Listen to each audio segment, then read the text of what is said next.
and Ralston, parts of Southwest Omaha and Ralston. I also chair this committee. Committee hearings are an important part of the legislative process and provide an important opportunity for legislators to receive input from Nebraskans. If you plan to testify today, you'll find yellow testifier sheets on the table inside the door, right over there by that pillar. Fill out a yellow testifier sheet only if you're actually going to testify before the committee, and please print legibly. Hand your yellow testifier sheet to the page as you come forward to testify. There's also a white sheet on the table if you do not wish to testify but would like to record your position on a bill.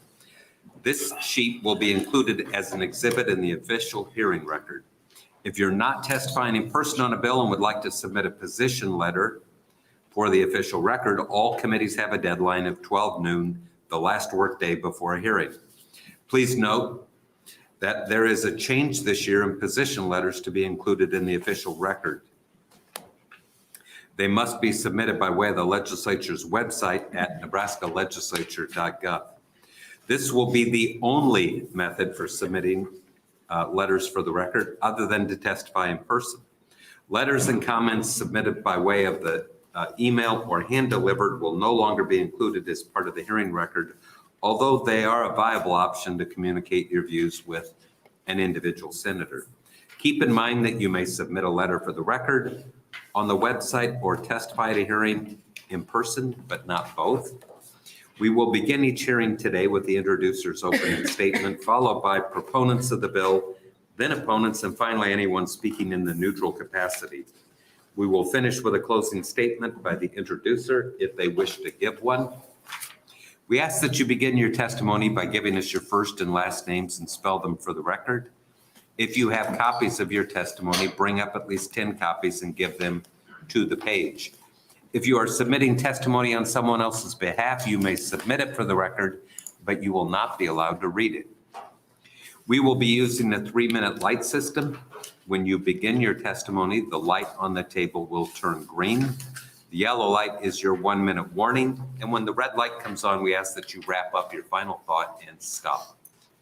As a matter of committee policy, we'd like to remind everyone the use of cell phones and other electronic devices is not allowed during public hearings, though you may see senators use them to take notes or stay in touch with staff. I would ask that everyone look at their cell phones and make sure they are in the silent mode. A reminder that verbal outbursts or applause are not permitted in the hearing room. Such behavior may be caused to ask you to leave the hearing.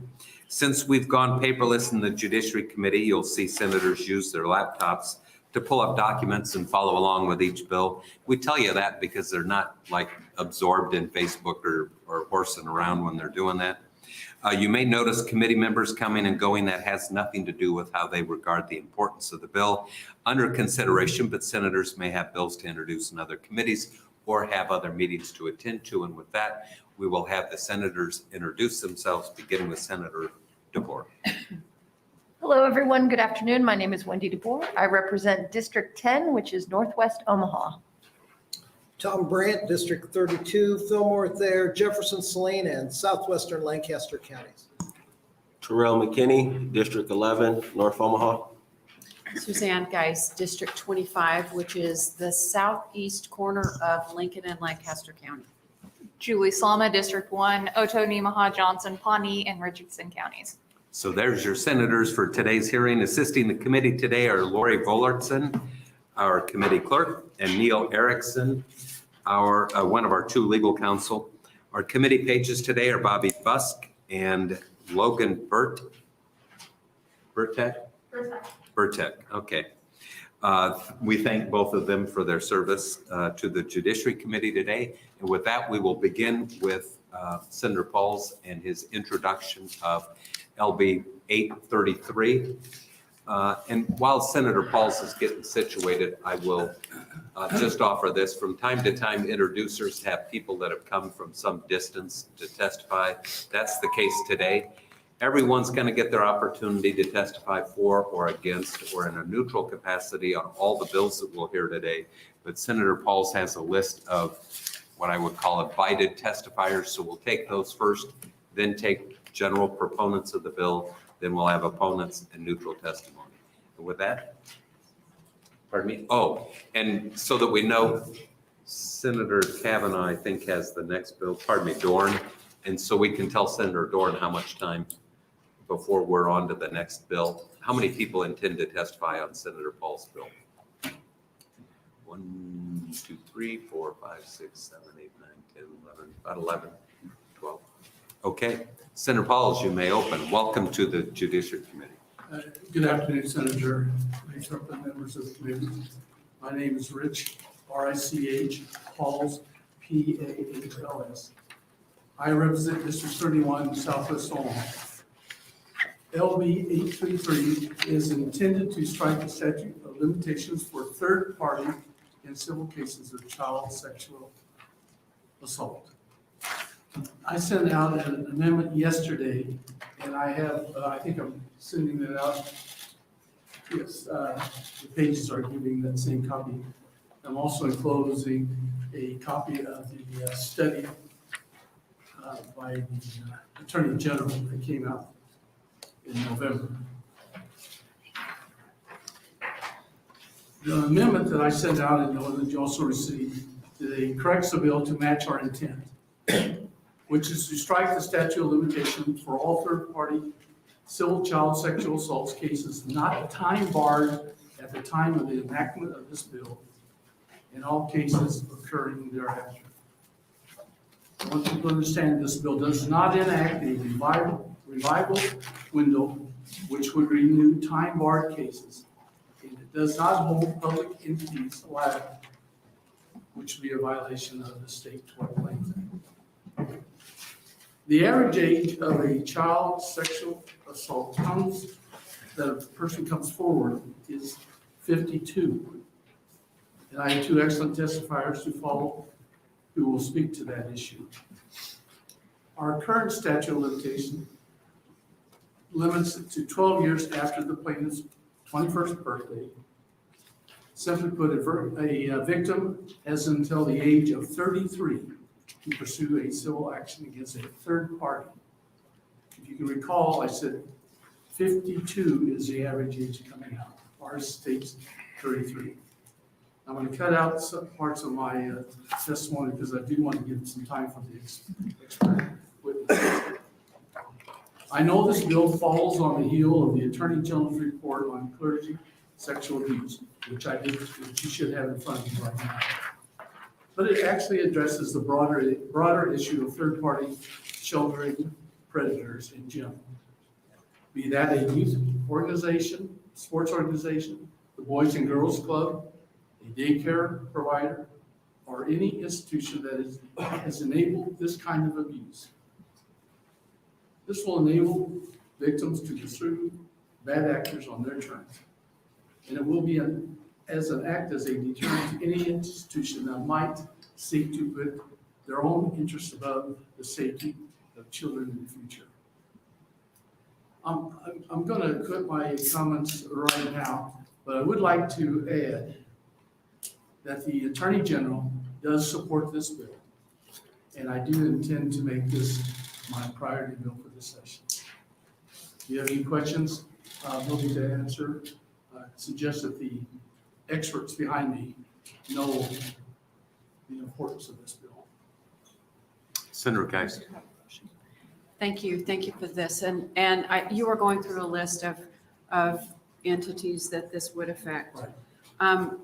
Would it affect any public entities like a public school or? No, okay, let me finish. No, that's the state, question. because that would be involving the state. I'll look at my paper, the tort. Oh, okay. State Tort Claims Act. State, yes, but I just want to let you know, this is the beginning of my adventure. I will have other bills in the following years, and that may include that, or revival bills, which would be a look back. But that's not in this bill. I'm trying to establish a foundation. Thank you. Thank you. So Senator Pauls, I was here when Senator Persh passed a similar bill that added would you say, 12 years from your 21st birthday? Yes, Something it like was that. 4 and then went up to 12. And the idea behind that was repressed memory of people who have been subjected to sexual assault as children. And sometimes they don't even realize that it happened or remember it until a later date. Is that the logic behind your bill?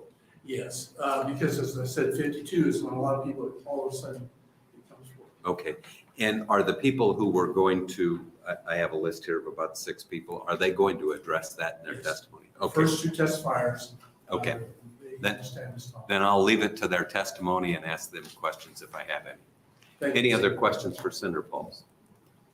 I see none. Thank you, and you'll be here to close. We will take, the first testifier we have is Catherine Robb from Child USA Advocacy.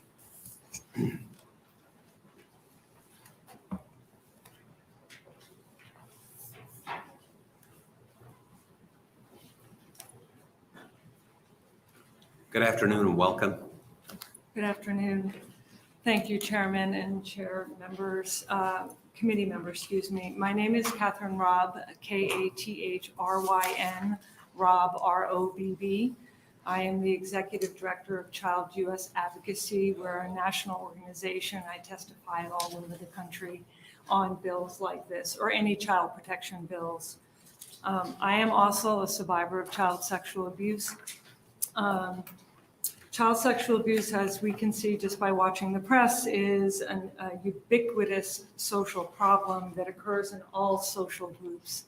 Many people think that it just happens in the clergy, and that's just not the case. In fact, the evidence tells us and the research tells us that the vast amount of child sexual abuse occurs in the family. The most recent data tells us that 38 to 40% occurs in the family. That is indeed where my abuse for 8 years occurred. A very small part of that ugly pie of child sexual abuse is clergy. So I know there's a lot of concerns about the Catholic Church and that type of thing. By the way, I went to a Catholic school for 12 years. I have no problem with the Catholic Church. I do have a problem with child sexual abuse. The data presently shows that more than 10% of our children will be sexually assaulted before their 18th birthday. In my written testimony, there are citations to all of this data. 1 in 5 girls and 1 in 13 boys. Presently, that is where the research is landing. And most of those children will be repeatedly sexually assaulted by their perpetrator. This happens with doctors, schools, camps, youth-serving organizations, neighbors, and again, family is the biggest part of this ugly pie. Nearly 90% of all perpetrators are known by the child.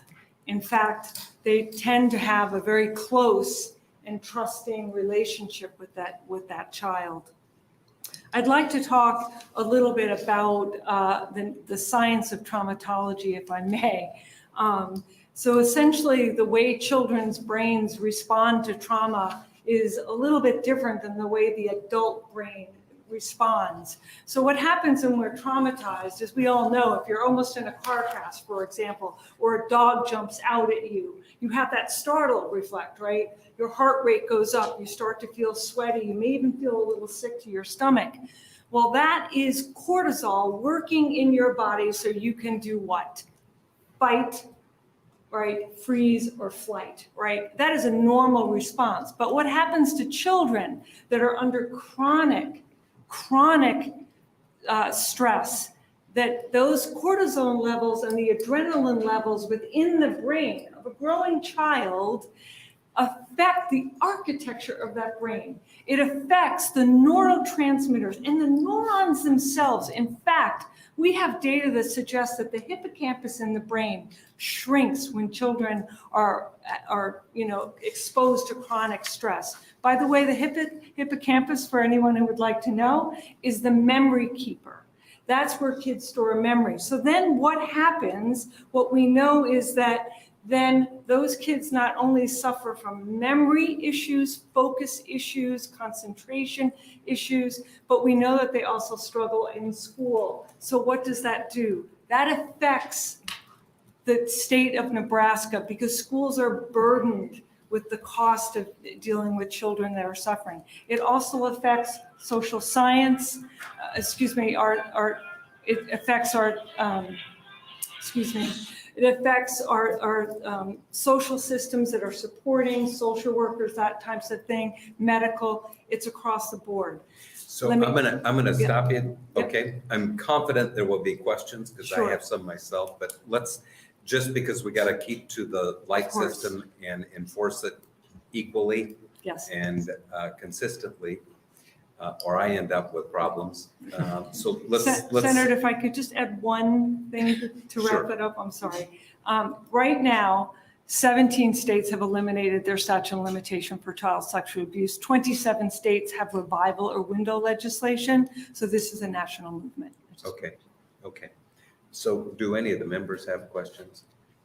Can I ask you, you were describing the challenges this presents to a developing a child's brain, this kind of repeated trauma.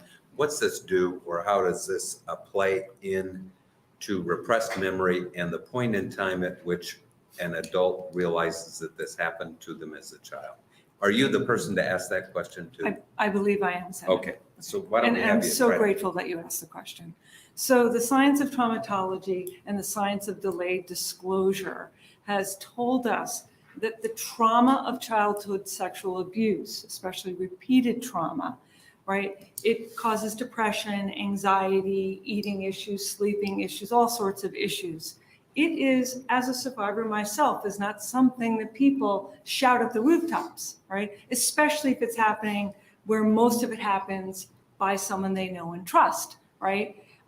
So what happens is it's not just repressed memory based on the science. It's also people don't want to think about it. I can tell everyone in this committee, I have not forgotten how terribly abused I was for over 8 years. I've not forgotten that, right? So some people are so traumatized, and if we look to the science of traumatology, we understand that when people are in shock, especially children, that data gets sent back in a place where we keep it there because the child must do that, because the child must survive. And the only way they can survive is to send that information in the back of their brains and store it away. Now that gets triggered later on by certain events in one's life. So I want to ask a question about that because Senator Bursch did extend the statute of limitations for these kind of causes of action to someone into their 30s. So they have into their 30s to file a suit against an abuser or an institution that may be responsible. When is this generally become, when does one who has repressed this experience become aware that it actually happened? Because when we talk about, and I may give a little bit of a speech here, when we talk about statutes of limitation, there are policy reasons for those statutes of limitation. Part of it is being able to come up with evidence of what happened, allowing people to defend themselves fairly, so that getting rid of statutes of limitations are really disadvantageous, or maybe they're policy reasons not to forever. So when do these folks who have been through these experiences know that this happened to me and by gosh, I should do something about it? Thank you. I'd like to answer in two parts, if I may. Okay. One is. I think this is central to the Yeah, bill, so I'm gonna ask you. absolutely. One, as an attorney and as a citizen of this beautiful country, I believe in due process. I believe in statute of limitations. They do indeed serve a purpose. But I would argue that these are not slip and fall cases. These are not fender bender cases, right? These are not breach of contract cases. We're talking about the rape, sodomy, and sexual assault of children. So that's one thing. But we also, for the attorneys in this room, as we all know, we have built into our justice system and our civil system, we have built in the civil rules of procedure, right? We have built in the rules of evidence. Those are safety nets. Attorneys are not going to take weak cases anyway, and they still have to prove their case. As we know, plaintiffs have to survive a 12B motion so they can move forward. So there's already things existing. And I further believe that our laws that you create, that this body creates, are based on justice, reason, common sense, and sound public policy, right? We have exceptions to laws and exceptions to those exceptions. And if we're talking about the rape of children, by God, I think we should have it. Now, to answer your question about delayed. Yeah, that's what I was gonna. About delayed disclosure, the average age, as we understand it right now, is age 52. But we know. Pardon me, is that when they come forward, or is that when they realize that they've been through this experience? The average age of coming forward, well, they're usually, sometimes they coincide, right? Of I'm course sure coincide, sometimes they yes. do, but what's Right. the average age if a child is sexually assaulted, and I'll pick an age, 7 or 8 years old, Mm-hmm. or 10, and they've repressed that memory, something triggers it, and they realize that this has happened to me in the past. What's the average age of an individual that has that experience? Again, it's close to age 52, and Okay. it's 40, 50, 60. Sometimes it gets triggered by the death of a parent when you're, getting older, or it gets triggered because your child is turning the age when your abuse started. There's a bunch of different triggers, or you walk into the church, or you walk to the camp, or you see a bumper sticker and it comes back to you. But Okay. most experts would argue that few of these are truly repressed. And this is very nuanced science, Senator. But most would argue that it's more the depression, the fear, the shame that really silences. So I often say, why should sexual predators be protected by the passage of time while victims suffer in perpetuity? Okay. Senator Geis. You said something at the very beginning, so hopefully I can rewind you back there. You were talking about some states have no statute of limitations and others have some kind of window. What did you say there? Sure, 17 states have eliminated their statute of limitations civilly, for civil, and that's what we're talking about here, right? And then right now, 27 states have, and this, by the way, is in my written testimony. With Okay. charts and So graphs here. and stuff. Okay. 27 states have either enacted revival, meaning extending the statute of limitations. So let's say it was age 21. They extend it close, trying to get close to that 52 number. With revival, meaning if you were 30 and barred outside of statute, right, then you can still bring it. Some states, many states, have opened up what we call a window. This is becoming the national trend. So essentially, they'll increase the period prospectively, and then they'll also open a 1 year, 2 year, 3 year window. Some states have opened up second and third windows. So it's really, and the purpose of the window and revival, and I realize that this is not a part of this legislation, the purpose is to expose hidden predators. Because really this legislation does three things. It exposes hidden predators, right? It educates the public, right? And one of the most important things is it shifts the cost of sexual abuse away from the victim over to the bad guys. And by the way, away from the state, because it is an enormous financial burden on the state of Nebraska. Thank you. Thank you. Any other questions? I see none. Thank you for being here today. We appreciate your testimony. Thank you kindly. Our next testifier is going to be Sean Doherty.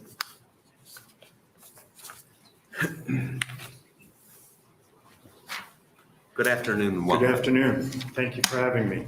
My name is Sean Doherty, ShaunDougherty.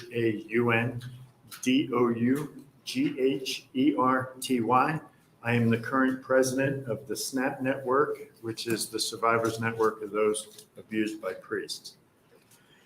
I want to thank you for giving me this opportunity to testify before you today. I was sexually assaulted from the ages of 10 through my early teens by my religion teacher, who was also my Pee Wee basketball coach and parish priest. I first disclosed my abuse in 1991 after being administered the military entrance oath that I took at the age of 21. As soon as I swore the oath, I felt an incredible sense of duty to disclose to the authorities what had happened to me as a child, so to protect other children from him. This was the first time in my life that I had ever heard of the term statutes of limitations, and that I had already timed out. I not only found out that day that there was nothing that I could do about the abuse that I had suffered, but worse yet, if I did publicly disclose my abuser's name, I could be held accountable for slandering my abuser. If not for my oath, I had every intention to take the story of my abuse with me to my grave. Since then, I have personally spoken with thousands of men and women that have lived with similar experiences as mine. Most victims that I speak with will never be able to bring themselves to come forward. I receive calls from grown men that are locked away in their bathrooms, away from their family's earshot, sobbing about the abuse that endured years ago. I've spoken with victims that are currently SWAT officers, United States Marines, corporate CEOs. They all break down in tears. One gentleman even phoned me from his duck blind. They all state the same thing. They wish they had the ability to protect children today from the monster that they experienced as a child. The regret is real. The fact that we were only children at the time doesn't seem to factor with us. We were frozen in the silence until adulthood, but now all carry that burden today. This bill is more about prevention than it is about accountability. Take the case of Dr. Jack Bartow, a convicted pediatrician in Western Pennsylvania. He was first credibly accused in 1998, but at the time, the community support was so great that he was barely investigated. He went on to practice for 18 more years until he was arrested in 2018, at the age of 70, I might add, and is currently serving a 158-year sentence for sexually assaulting one of his child patients. One of his victims that came forward was his own relative. Dr. Bartow has left a trail of victims in his wake. Had Pennsylvanian statutes of limitations been what they are today, many children could have been spared from the horrible stance of child molestation. Statistics show that the average age of a child victim will disclose their abuse is 52. I believe that our laws should reflect the data. How many Dr. Bartows are currently practicing here in Nebraska? I would welcome any questions. Okay, thank you for your testimony. Senator DeVore. Thank you for your testimony. I'm wondering, I was kind of thinking about this in the last testifier as well, the sort of 52-year-old average of when they come forward. Do you think that number might change over time? Like maybe if stigma goes away, it might become earlier, it might become later. Is that something that you think is changing in your experience? My hope is the stigmatism about child sex abuse is changing daily. Since I became public in 2016, as my colleague said, how many different states have changed their laws? We're finding because of the Me Too movement. My parents, I'm one of 9 children, Irish Catholic. There was a lot of sex going on in my family, but nobody talked about it. Today, children with the Me Too movement, with hearings like this, with reports that your Attorney General just brought out, it is being talked about more openly. It is not the stigmatism that it used to be. It isn't taboo. So I hope that not only will our age come down, but more children will actually start to feel comfort without, if we don't do laws like this, and we don't make it easier for them to be believed, to be thought of, that's why they stay silent. So I do believe through acts like this, we are slowly, a little too slowly, switching it on both ends to where the past victims are going to start talking earlier and the current victims will start talking earlier, is my Okay, thank you. Thank you. Very good. I don't see any other questions. Thank you for being here today and your testimony. Thank you for having me. Our next testifier will be Stacy Naiman. I hope I pronounced your name correctly.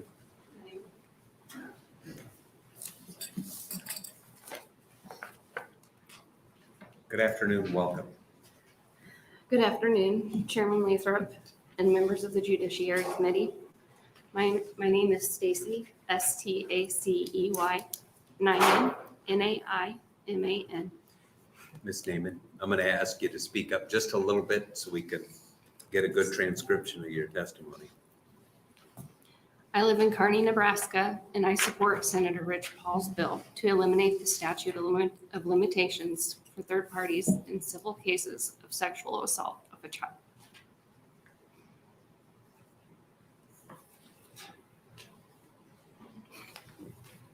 Sorry.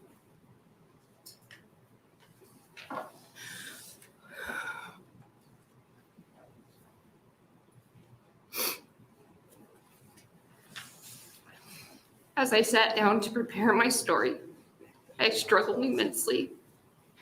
Not only is this a very difficult and uncomfortable topic to talk about, it's nearly impossible to truly and accurately describe the unbearable pain that not only I experienced, but my family faced as well.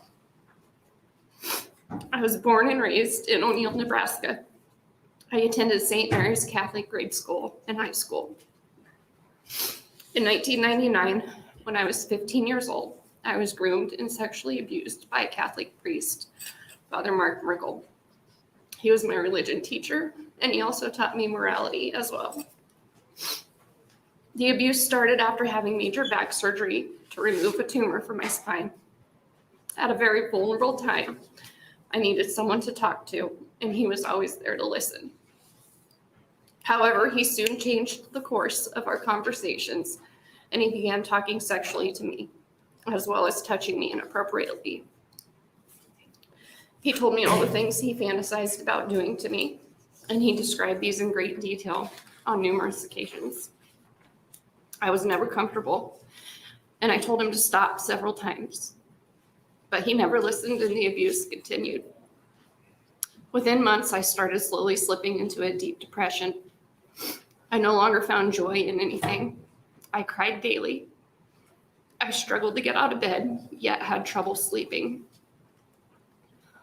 I lost weight, looked pale, and many people began asking my parents if I was sick.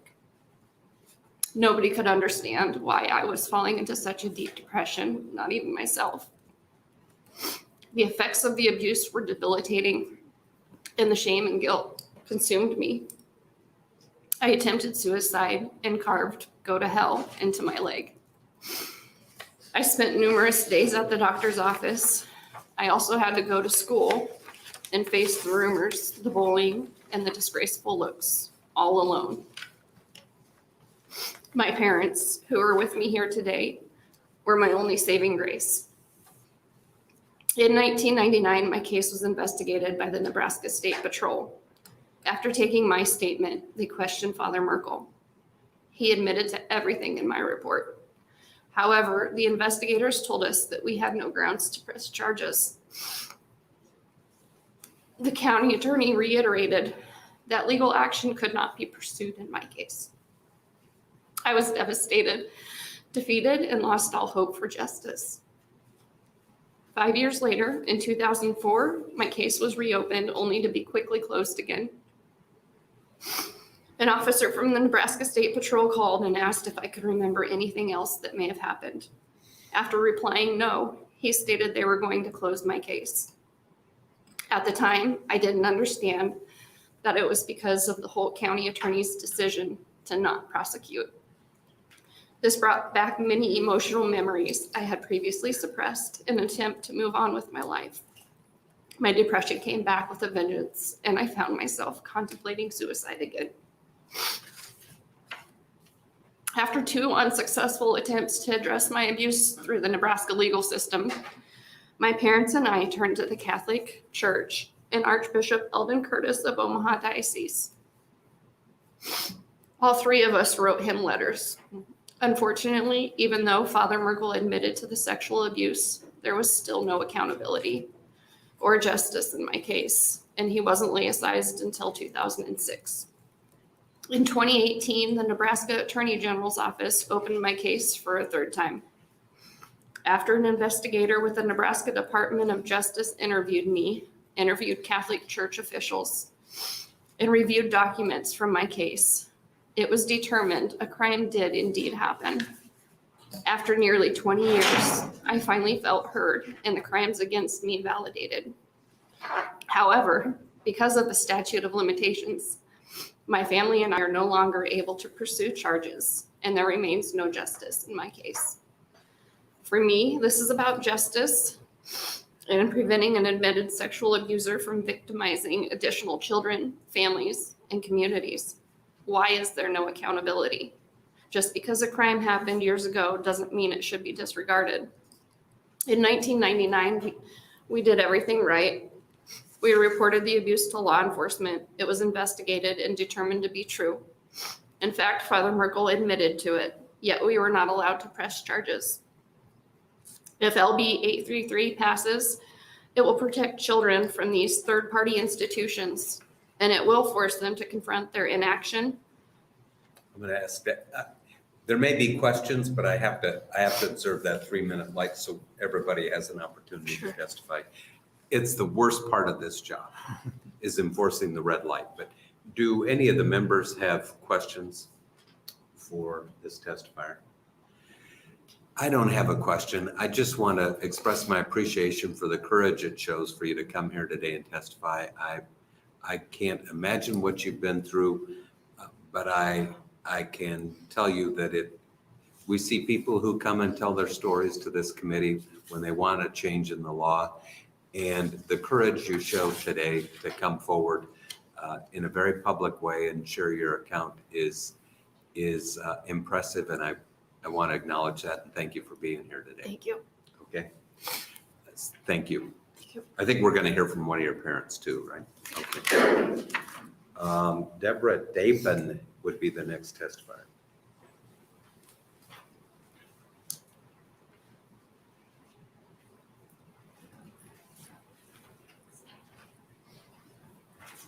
Good afternoon. Good afternoon.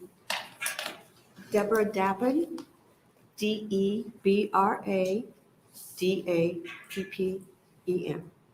And I'm here as a survivor, and I'm a leader at SNAP, Survivors of Those Abused by Priests. And thank you so much for the privilege today to talk with you this afternoon. Would you agree no child should have to endure torture, silencing, in my control for their entire life? This is why I'm here. Even though these crimes against me had happened over 50 years ago, the trauma continues daily. Nightmares, health issues, the fear of authority, and living in a constant state of high alert. And that is a killer, whether it be by chronic disease, PTSD, or suicide. Monsignor William J. Devine, a Catholic priest who came from Ireland, was a military chaplain in World War II and was born the same year my grandmother was in 1903. When I was 6 years old, he strapped me to the church altar, raped and tortured me in ways you don't even imagine. For the past 20 years, I have been trying to file a police report, not only for justice in my case, but for all of his victims. Due to the statute of limitations, he has never been publicly exposed or investigated and was able to die a free man. Meanwhile, I've had to carry the burden of his crimes all these years, as all silenced victims do. That is why it's so important to eliminate the statute of limitations on these horrific, life-altering crimes. Please support LB 833. We need to protect our children and hold criminals accountable for the abusive crimes they make to our communities. And we want to create a safe and healthy environment which to live. There is no reason to believe these crimes are not still happening today. And the best way to protect our children is to get criminals off the streets. Please do your job and protect children and allow justice to be served. Thank you for your time. I appreciate it. Thank you for your testimony. I don't see any questions today, but we appreciate you being here. Thank you. Next is Jack Hoskins. Jack Hoskins here.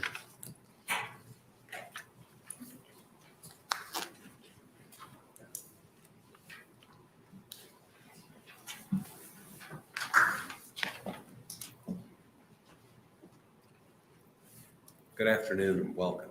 Thank you.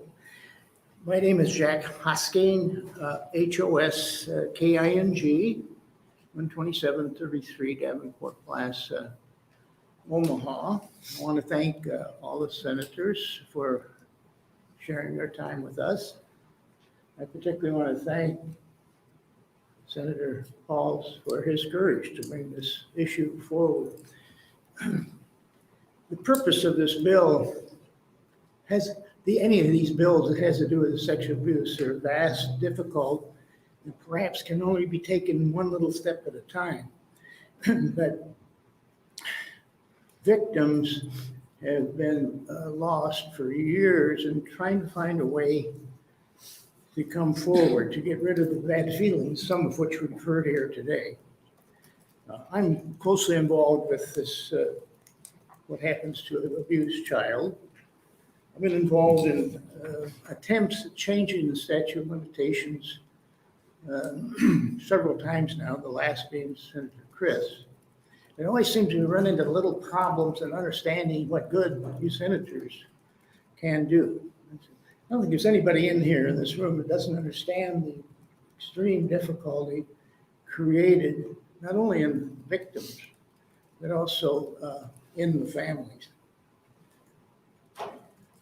I think all of you know that the statute of limitations was designed for business purposes. I think every state's had statute of limitations. The problem comes in is that you try to use these laws to protect abused children. They were never designed to help abused children. And therefore, we must change it. The idea that we could simply pick this one item, that is to give victims a chance to sue the entity, the church, the hospitals, the school, that type of thing, that gives something more than just possibility of money. What it gives them is a chance to have hope. And that effort is therapy itself. So anything else, that's very important, and I've experienced that very thing. If we can allow that to happen, and does other things too, it also helps the entity to start thinking about what they've helped create and protect, and perhaps clean up their act too. So that's what I wanted to say to you. Okay. Any questions? I don't see any questions today, but thanks for being here. Thank you, everybody. And finally, Aaron Zakarzuski. Probably torturing that.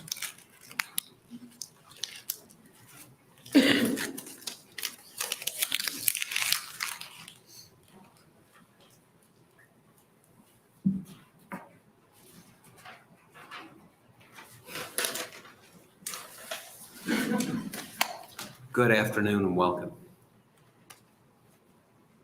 Good afternoon, Chairman Lathrop and members of the Judiciary Committee. My name is Erin, E-R-I-N, Zakrzewski, Z-A-K-R-Z-E-W-S-K-I. I live in O'Neill, Nebraska, and I support Senator Rich Paul's bill to eliminate the statute of limitations for third parties in civil cases of sexual assault of a child. I am the mother of Stacy Nyman. In 1999, my daughter was sexually abused by Father Mark Merkel. At that time, he was the assistant pastor of St. Patrick's Catholic Church in O'Neill, Nebraska, and a teacher at St. Mary's High School, where our daughter attended. In retrospect, Father Mark Merkel began grooming Stacy and our family in 1998. He gained our trust, became our friend, and we opened our door to him. He had meals in our home, said mass, and blessed the family farm. We were blind to what he was doing to our daughter and family. In February of 1999, before the actual abuse began, but not prior to the start of our friendship, Stacy had major back surgery. The surgery removed a tumor in the T11 vertebrae and included bone grafting and inserting pins and rods to stabilize her spine. As a result of the surgery, Stacy was required to wear a back brace for 6 months with minimal activity and no lifting. As you can imagine, for a 15-year-old, this was extremely difficult. Her peers were off having fun, taking part in sports activities, etc., and she was left behind. It was at this time when she was lonely and most vulnerable that Father Mark Merkel started abusing my daughter. He already had gained her trust and control. The abuse lasted approximately 9 months. During this time, Stacy slipped into a depression, had trouble sleeping, she struggled at school, and would have debilitating panic attacks. She was prescribed antidepressants, but unfortunately her depression and panic attacks worsened, leaving doctors baffled at the cause. After several panic attacks sent us to the ER and multiple trips to the doctor, we were encouraged to try counseling to see if it would help determine the cause of her depression. On the Friday after Thanksgiving, my daughter finally confided in me about the abuse. It was a parent's worst nightmare. Shortly after, on December 1st, Stacy had a severe panic attack and carved the words "go to hell" into her leg. We took her to the ER and she was sent to Richard Young Hospital in Kearney. The abuse was reported to the Nebraska State Patrol, and after a thorough investigation, her claims were found truthful and validated by the evidence and statements. However, the county attorney failed to prosecute. The impact this had on our family life was immense, emotionally, socially, and financially. When Stacy was in high school, I would be called to the school 4 out of 5 days every week. She would be in the counselor's office crying uncontrollably, and the counselor would call me because she couldn't calm her down. I would either take her home or to the doctor, and it was a continuous cycle due to the depression caused by the abuse. She was afraid to stay home alone. She was afraid to hear the phone ring. She was afraid to answer the door. She was afraid of everything. She couldn't sleep. She would spend many nights on the floor of our bedroom. By this time, she was 16. How many 16-year-olds want their mother sleeping in their room or want to sleep in their parents' bedroom? As a wife and the mother of 3 children, it was very difficult to do what was expected of me. My husband, Paul, and I owned and operated 2 businesses at this time. Paul managed Westside Truck Stop and I managed Westside Restaurant. Had we not had a good marriage and working relationship, we would not have survived this ordeal. And to this day, I am not sure we have truly survived it. The financial toll, the doctor bills, prescriptions, counseling, the insurance company raising rates over the years ahead, loss of work time so I could care for Stacy, and of a social life for myself and my husband. It was all we could do to keep the businesses going. It was just survival mode for the years ahead. Thank goodness my husband and I were on the same page during these years.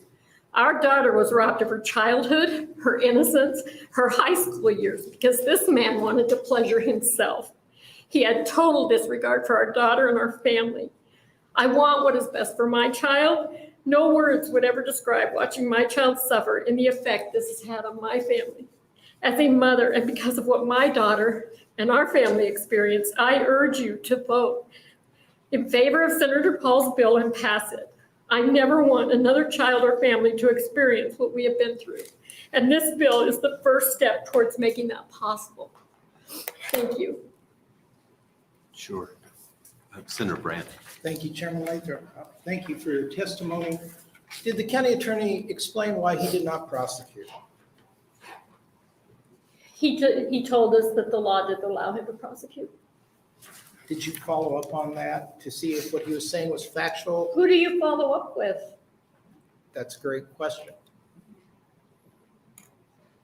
Thank you.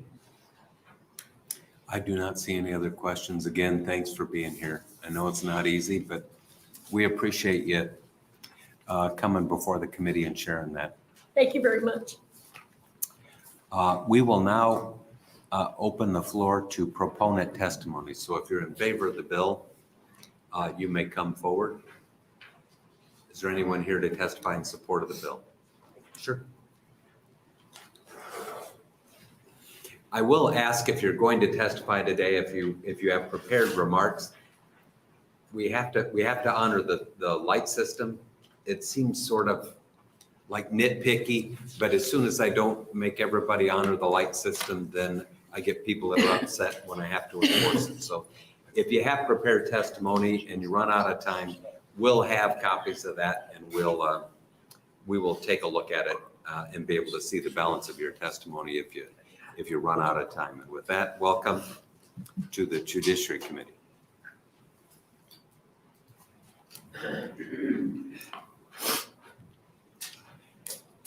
Honorable Chairman and members of the committee, I stand shoulder, forgive me.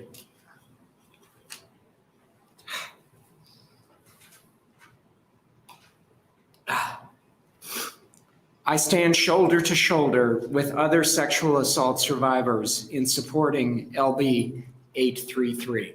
Could you share your name and spell it for us? Excuse me, Nathan Aronson, last name Arentssen. Okay, thank you. I urge you to pass LB 833 out of this committee and to vote for it on the floor. In the future, more must be done. I refer you to LB 833's second page, if you have it in front of you. Lines 22 to 24. I will read its language to you. This subsection does not extend the statute of limitations applicable to a claim subject to the State Tort Claims Act or the Political Subdivisions Tort Claims Act. Such an exemption is apparently necessary in order for this vital bill to gain enough support to pass. And again, I very much hope that this bill, as it is currently written, does pass. And again, I very much hope that a future legislature will address this exemption, because Nebraska's sovereign immunity should not shield known sexual predators who work with children within our state and local government agencies. Nebraska's Department of Health and Human Services, specifically its Division of Children and Family Services, known as CFS, and its Division of Medicaid and Long-Term Care have both shown through their actions, through the complaints of current and former staff, and through their internal training and policy materials that they have a systemic culture of ignoring, harassing, and humiliating sexual and domestic assault survivors, and then paying, protecting, and professionally advancing violent sexual predators who work with children within their services. My child and I experienced a brutal, forcible sexual assault from a CFS paid, protected, and subsequently rewarded violent sexual predator. And I have experienced years of life-shattering harassment, humiliation, and rejection from state staff when I have tried to come forward. I will briefly, I know that I have a yellow light, but I'll briefly describe the assault, if you'll allow me. On August 14th, 2019, a CFS child welfare contractor came to my home. At first, I thought it was a blessing, as their arrival was in response to a violent attack which my child and I had suffered from another individual several weeks before. And the contractor at first seemed reassuring and charming. Gradually, it became a living nightmare, one which I still see when I close my eyes. Over the next several weeks, the contractor groomed, isolated, and then brutally sexually assaulted me as my child sat nearby. To groom me, they dismissed my memories of the earlier attack as unimportant, and then chillingly told me that they themselves were a habitually violent domestic abuser with a child, and that they thought it was best for me as a survivor to just get over my memories. Then for several weeks, they encouraged me to be romantic and appreciative. And then finally, during a joint session with my child and myself and another person, the contractor lurched toward me, placed the other person's head on my genitals, forcibly pinned me down under the other person's body weight, and then grabbed my wrist. I resisted and struggled, but then prayed that the attack would soon be over. It was not soon over. The contractor made romantic sounds while physically forcing my hand to rub hard all over the other person's body, from head to bottom, again and again. I knew that my 1-year-old child could likely hear all of this brutal assault from the next room. When the attack finally ended, the contractor lifted the other person's head off my genitals, released the grip on my wrist, and then smiled right into my eyes. Okay. I urge you to please repeal Nebraska's sovereign immunity for sexual assault involving children. Thank you, and I welcome your questions. Okay. I don't see any questions today, but thank you for your testimony and being here today. Thank you.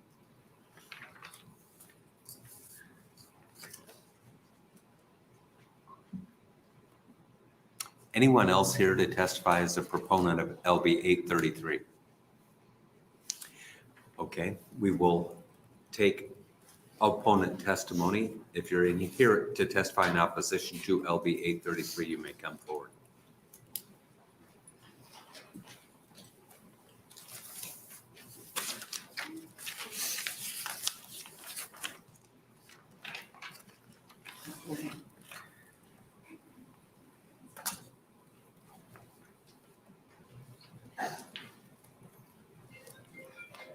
Okay, it's like the third phone that's gone off, and one's gone off twice. So please check your cell phones so you're not interrupting someone's testimony or the hearing.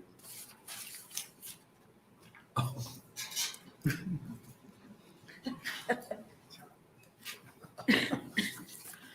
My name is John Mesker. I thank the members of the committee for listening to my testimony. It's spelled John Mezger. I sort of feel like the only worm in a fish pond right now. As a proponent to a bill that is very, very emotional, and my heart does go out to the people that have spoken. And I too truly believe that the perpetrator of crimes should be caught. But I also believe in the right to finding out if the person is truly guilty or innocent. So I'm going to stand up for people that are accused. In the 1980s, news was about a child care in Southern California, where it was believed that satanic ritual abuse was going on. The FBI, the Lloyd's of the Scotland Yard, and Interpol never found any evidence of satanic ritual abuse. It was determined that the idea was put into the children's heads by the counselors. It was suggested and worked on by their questioning and their counseling. Secondly, I attend a lot of criminal cases for sex offenders. And I recently was at a case where a man was accused of touching a child. He claims he didn't do it. Now you could say, well, they all claim they didn't do it. But he was found, or he pled no contest because he was looking at a court case to prove himself that he did not touch that child. If he were to lose, would end up with many years in prison. If he took a plea, which is a nice way of getting out of real jam, he ends up with 5 years in prison. And all he did was testify no contest. He was not even given the opportunity to speak for himself in the court, which was very unusual. The judge usually in a sentencing, they'll ask the defendant to say a few words. He started to, and she cut him off. A man accused of sexual crime hasn't got a chance.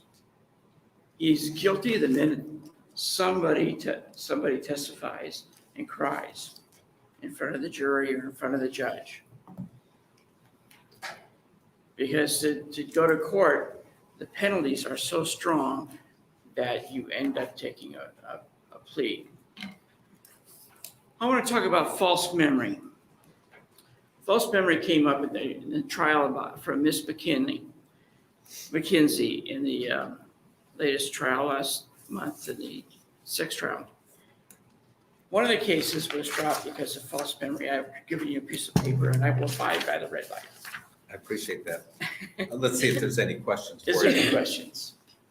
I know you've been in front of the committee before, so Yeah, I yeah. appreciate your adherence to the And I thank you. to the light system. Thanks for being here today. I don't see any questions for you. Any other opponent testimony?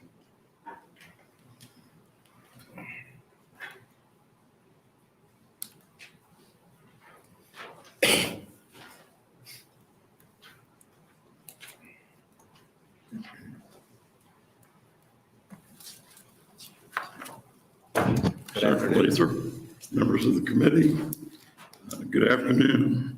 I'm Gregory C. Lobby, Gregory, C as in Christian, Lobby, Lauby.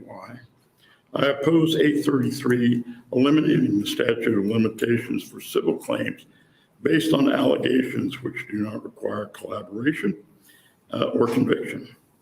The study results vary, but there seems to be an agreement, even with the FBI, that 2 to 10% of accusations of sexual assault in criminal cases are false.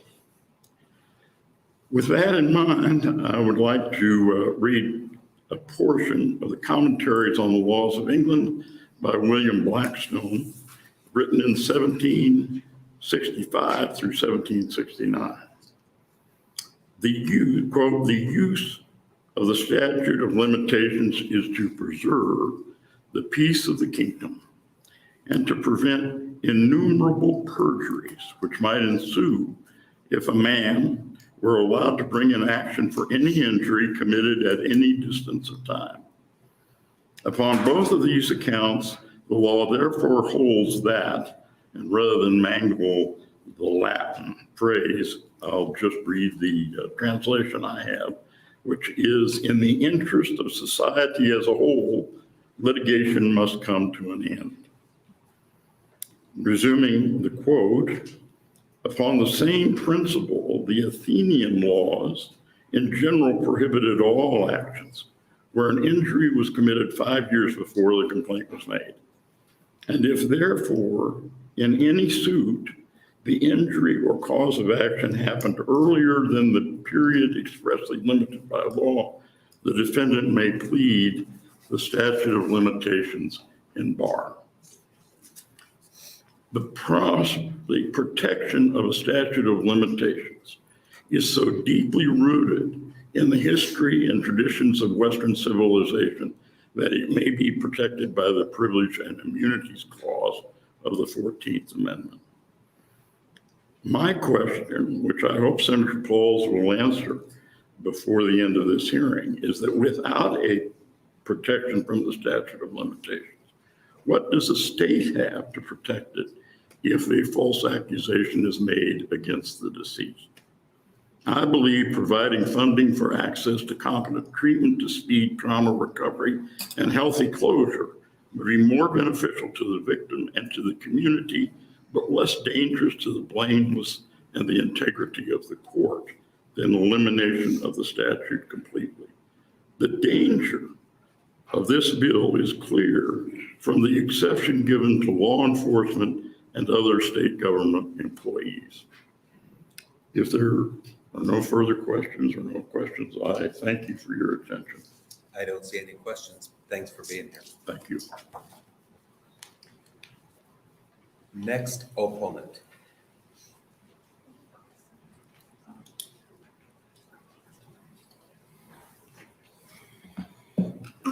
Good afternoon. Just so you know, there's two testimonies. One is a longer written one and one is sort of spoken one I'll give just because the written one's a little long. My name is, good afternoon, Chairman Lathrop and members of the Judiciary Committee. My name is Tom Benzer. I'm the TOM, DENZOR. I'm the Executive Director of the Nebraska Catholic Conference. Last November, the Attorney General issued his report on clergy sexual abuse. The report documented the abusive behaviors of priests, deacons, and church employees over the span of several decades. While nothing can adequately address a life-altering pain of sex abuse, the church is profoundly sorrowful for these grave failings. To anybody present, and especially for those who've testified today, who have been abused, and to their family members, we are sorry for the pain, betrayal, and suffering you've experienced in the church. You deserved better, and we ask for your forgiveness. As a response to the historic sex abuse scandal unveiled in 2002, the Catholic Church engages in best practices to implement robust child and youth protection policies and is committed to the welfare of everyone in our care. Regarding more specifically LB 833, we believe it suffers from two basic flaws. First, LB 833's extension of statute of limitations is bad public policy. Statutes of limitations serve a legitimate public policy interest for both parties. Plaintiffs are entitled to a reasonable period of time to raise their claims, and likewise, defendants should be entitled to a reasonable sense of finality to avoid defending against difficult to prove allegations 30, 40, 50, and even 60 years down the road. Second, and an even more fundamental injustice in this bill is LB 833. LB 833 perpetuates inequitable treatment of victims. LB 833 goes out of its way to apply only to private entities and not to public institutions. But child sex abuse, as you've heard already, is pervasive within our public institutions. A 2020 World Herald report had 56 school educators who were involved in child sex abuse since 2014. A 2004 U.S. Department of Education study estimates that 10% of students experience sex abuse in a public school. And that study's author notes that the abuse problem in schools is likely more than 100 times the abuse problem by priests. The same estimates are true for children in juvenile detention centers. In the 2017 report, Nebraska Inspector General of Child Welfare identified 50 verified victims of child sex abuse in Nebraska's child welfare and juvenile justice system in a three-year period. These two systems combined care for less than half of the number of children and youth served under the care of the Catholic Church. While it is understandable why the church's failures are often magnified, the child sex abuse problem in our society is mostly occurring outside of the church. And I provide some data there from the U.S. Department of Health and Human Services that shows that over 99.9% of the cases are basically occurring outside of the church, and based on the Attorney General's report in that data. Ultimately, we believe that LB 833 is wholly inadequate without the inclusion of public institutions and fails to provide justice, equity, and fairness to all victims. And in its place, we would encourage the committee to consider the adoption of Senator Halloran's LB 1200. We do not believe LB 833 is the right path forward for providing fairness to third-party institutions and justice for all victims. Thank you for your time and consideration. Thank you, Mr. Benzer. Senator DeBoer. What is Halloran's LB 1200? Yeah, so it's a bill that just got introduced yesterday. So, but basically it creates a requisite exemptions in statute based on the Political Subdivision Tort Claims Act and the State Tort Claims Act in order that it would mirror the liability for those public institutions similar to those of private institutions currently. So that 12-year after 21 standard, Senator Halloran's bill would basically mirror that standard for public institutions. Is that what this is here? So it mirrors this one, or it mirrors what's already in place? Well, it mirrors what's currently the law under 25228. So indefinite against the perpetrator, and then 12 years after 21 for the third party entity or the public institution. And what's this one? I haven't looked at it. What's the numbers on this one? I don't have it memorized. Sorry, could you repeat that question? In the Paul's bill, what is it? The statute? The statute is 25228, I believe. I got it in front of me. Don't have to. Yeah, 25228, in which this provision of statute, clear without even needing to say so, already clearly only applies to private institutions. And that's why we've noted that it goes out of its way to make very clear that it doesn't apply to public institutions, but that really wasn't necessary to put in the bill because already by its nature, it's So then not it- exempting I the mean, Tort but Claims Act. That's just about getting your feelings hurt by having it in here, though. That doesn't really affect the bill. I mean, if it doesn't need to be in there, then it doesn't affect the bill, right? So if we mirrored this language between both public and private entities, would you be okay with that? I think that would be an important start to this legislation. Again, we still have concerns about the extension of the statute of limitations indefinitely, but there definitely should be, moving forward, equity between public institutions and private institutions. If the goal of this legislation is fairness, justice, and equity for victims, that should be applied across the board. So if we expanded it, you said there are other concerns that you would have, even if it was mirrored. Can you go over those with me again? What are the concerns? Yeah, it'd be the first concern listed in the testimony, which is just having an indefinite an extension of the statute of limitations indefinitely going forward. So as a third-party institution, as the employer, when you're dealing with issues of employer liability, it just becomes a lot more difficult to deal with those claims, especially when you're dealing with claims that are 20, 30, 40, 50 years down the road, because you get serious issues with memory, with witnesses, with record retention, et cetera. And those become burdens on the defendant to have to deal with in terms of litigation. Again, and that's where statute of limitations, just sort of as a philosophical matter, are an attempt to basically balance the interest between both the plaintiff and the defendant, giving the plaintiff adequate time to come forward, but also giving the defendant some level of finality with the situation. So is that like, are you making a general legal argument about statute of limitations? Is that kind of what I'm hearing? Yeah, I mean, I'm talking generally about sort of the purpose of statute of limitations and why that should apply in this situation. Does the Catholic Church have a specific angle on that? I mean, I'm not trying to be difficult. I'm just trying to say, is there a specific angle, or you're here as an entity within the community making a claim about? Well, yeah, I mean, so we obviously are here as an entity that, serves across the state. We have parishes and schools, we employ thousands of people. We have under our care, tens of thousands of children, et cetera.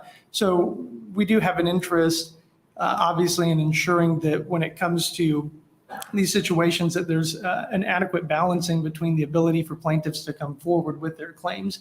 And on the defendant side, for us, obviously, knowing that, if there's things that we have to account for, we have to account for, but also just from a general principle of employer sort of liability, when you're having to defend against cases 20, 30, 40, 50 years down the road, that becomes just difficult to do.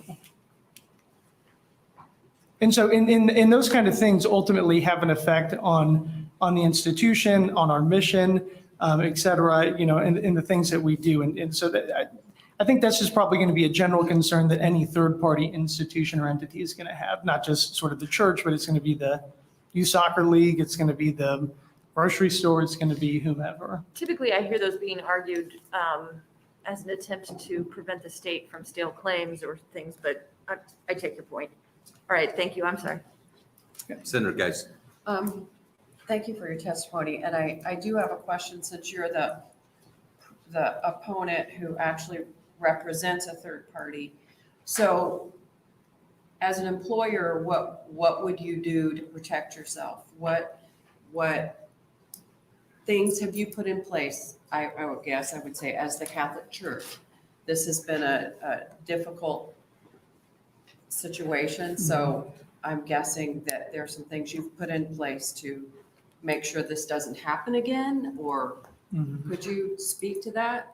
Yeah, thank you. So, very much in light of the 2002, the revelation in 2002 of sort of the church's sex abuse, scandal, kind of especially with the Boston Globe Spotlight piece, there has been a lot of reform within the church throughout the country and in fact internationally to ensure that that kind of historic sex abuse problem never occurs again. And so since 2002, both at the national level with the United States Conference of Catholic Bishops, which kind of houses all of sort of it's kind of a central point, an association for all the bishops and churches across the country through the USCCB and at the individual diocese level. And in Nebraska, we have 3 dioceses. We have implemented policies and put protections in place for child and youth protection. So for example, all of our clergy, all of our employees, all of our volunteers, anybody who's going to have interactions with the youth in a parish, they've got to go through criminal background check. They've also got to go through regular training, basically on identifying, grooming, dealing with healthy relationships, how to spot grooming, and then obviously dealing with the duty to report, making sure that everybody knows that they have a legal obligation to report when they suspect any wrongdoing. And making sure that that's just being reported to law enforcement, et cetera. So any given year, there's 15,000, clergy employees, et cetera, volunteers who have that training or going through that. And then as well on the other side with our kids that we have in our care, like in our schools and also our religious education programs, they are getting education and training as well so that they can identify, safe and healthy relationships so that they can spot when something's going wrong or when somebody's taking advantage of them. And so that they can, one, identify that and then also speak up about it. I think a lot of us have heard about, things already earlier about the difficulty that there's been historically of maybe bringing those things forward, some of the stigmas, et cetera, that's been around that. And a lot of these policies and programs are in place so that we can help identify it early and deal with it, and so that we can get those allegations dealt with so we don't have situations of serial abusers or other things like that. So that's been happening since really 2002, and over time, we obviously continue to try to strengthen those policies, make them better. So that happens with not only the volunteers and teachers, but people that are within the church as well? Yeah, like the clergy members and yeah. Thank you. Mhm. I see no other questions. Thanks for being Okay. here, though. Appreciate it. Not an Thank you. easy assignment today. No, thank you.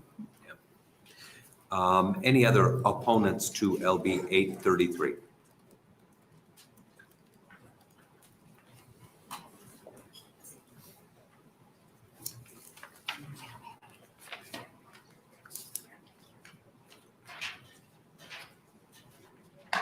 Welcome.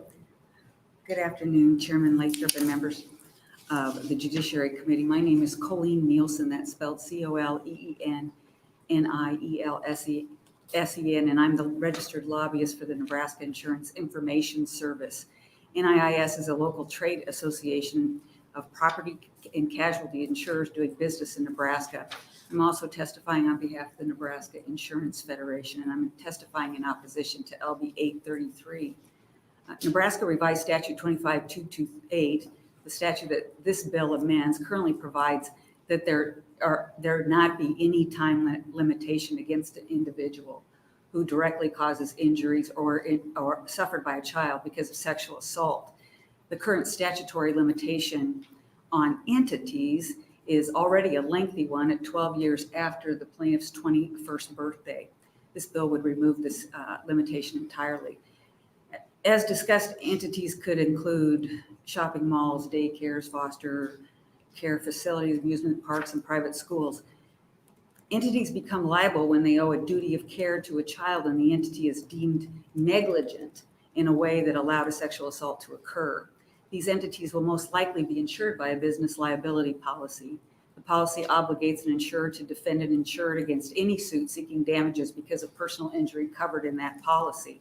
The insurer is required to defend these covered claims even if the insured is ultimately found in trial or other civil proceedings to have no legal obligation to pay damages. The insurer's obligation to defend is determined by the allegations contained in the lawsuit. A lawsuit brought against an entity many years after the offense was allegedly committed can be extremely difficult, if impossible, to defend. Legislatures impose statutes of limitations to ensure and promote efficiency in the court system and to preserve evidence and facts. Time can alter or memories fade. Records can be destroyed. Witnesses can be difficult to find. Others may have become incapacitated or pass away. In essence, the limits are designed to protect us against unfair litigation by requiring certain timeliness. Our civil justice system is filled with rules and limitations designed to promote justice and fairness in the court system. But as we take away those limitations, we begin to skew it. We tip the scales and push the envelope toward a system that is unbalanced. This may be the unintended consequence of LB 833. We ask that the committee vote against moving this bill forward. Senator Case.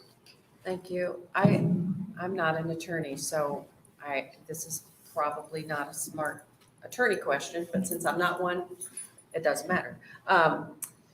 What is the standard for proving a third-party entity in this situation was negligent? It would be by the preponderance of the evidence rather than beyond a reasonable doubt. Okay, so that's lower standard. Right, it's a lower standard. Okay. Okay, thank you. Senator McKinney. Thank you. Thank you for your testimony. I was curious, earlier, some individuals testified that the average time where someone probably remembers what happened is around 52. Would you guys be open to it being extended to 52 or let's say 55 to 60? Would you still oppose? Generally, I don't have the authority to give an answer to that question, but we certainly would consider it, but rather than removing the statute of limitations entirely. All right, thank you. Thank you. So if I understand your testimony, you're not concerned about the lawsuit against the individual because that's not an insured event. Correct. A sexual assault is not an insurable event. Right. It becomes an insurable event if an employer negligently permits an employee to engage in that kind of conduct. Yes. Okay. And your concern is with the latter, the entity that's insured who would have to answer for their negligence in permitting an employee to engage in some kind of a sexual assault. Yes. So I was here when Senator Persh passed a bill that extended the statute of limitations in these circumstances to, I think it's 12 years beyond the 21st birthday, so to 33. Did you see a rush of claims in that as a consequence of Senator Persh's claim, or bill rather? I'm sorry, I don't have that information. I can try to find out for you though. I'd like that. I'd like to know if we're dealing with a handful of claims, are we dealing with when we talk to insurance companies and they testify before the committee, it's like, oh my God, the sky's gonna fall. And we don't know if that means the sky's gonna fall because 2 people are gonna make a claim, or it's gonna fall because 1,000 claims will come in a year if the statute of limitations is broadened. Yes, well, if I may just add, a lot of times in these cases, I think the concern is that we may not know a lot about a lot of these cases because the cases were settled and often settled because there is lack of evidence. And so, but I will try to find out how many claims we Yes, see. I'd be interested to know what effect Senator Persh's bill had on claims in this arena. Okay. Does that prompt any other questions? I see none. Thanks for being here.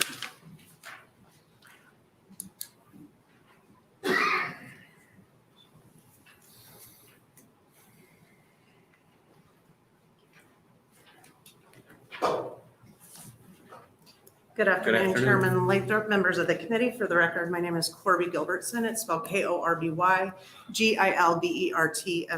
I'm appearing today as a registered lobbyist on behalf of the American Property Casualty Insurance Association, or APCIA, in opposition to LB 833. In an effort not to repeat what Ms. Nielsen talked about, I wanted to also bring to light some things that I raised with Senator Pauls, in that in addition to there being a lower standard of proof in the civil cases, that our issue remains with having something wide open, which obviously I had other testimony based on the way the original bill was drafted, and we were not privy to the amendment. So I assume it just removes everything that was in the original legislation. But the concern with getting rid of the statute of limitations altogether is that then in Nebraska, you could potentially go back to 1989 for different causes of action against a third party that may not, the owner of that business might not be the same owner. There may not be the same people they're working. They may not have any knowledge of the act of the crime that was committed. They weren't involved. They didn't cover anything up. There are no additional guardrails in this legislation that would help guide whether or not suits could be brought. And a lot of times, and this unfortunately is just a truth, we are a very litigious society. And you will have some people that, even though they are not guilty, will still have to defend a lawsuit. And the cost of defending that lawsuit can be so high that they would choose to instead settle a claim rather than go to court. That's just a fact of life. And whether or not they are guilty or any of these things could be proven is left to the side. So I'd be happy to answer any questions. I just want to comment on one thing, since you both brought it up. The preponderance of the evidence is the same standard used in every civil case, right? There's nothing Right. unique about this type of a lawsuit that would make a preponderance of the evidence unfair. It's just the standard of proof for civil Right, cases. for civil suit, that's, Okay. yeah, for civil. Okay. I don't see any other questions. Thanks for being here Okay, today. thank you. Any other opponent testimony? Anyone here to testify in the neutral capacity? Seeing none, Senator Pauls, you may close. As you approach, I will, for the record, this bill has generated 3 position letters, 3 proponent and no opponent, no neutral letters. Okay. Senator Thank Pauls, you. you may close. Thank you, Chair. What I do hope you do is recall some of the information that the people we brought in who deal with this all over the United States.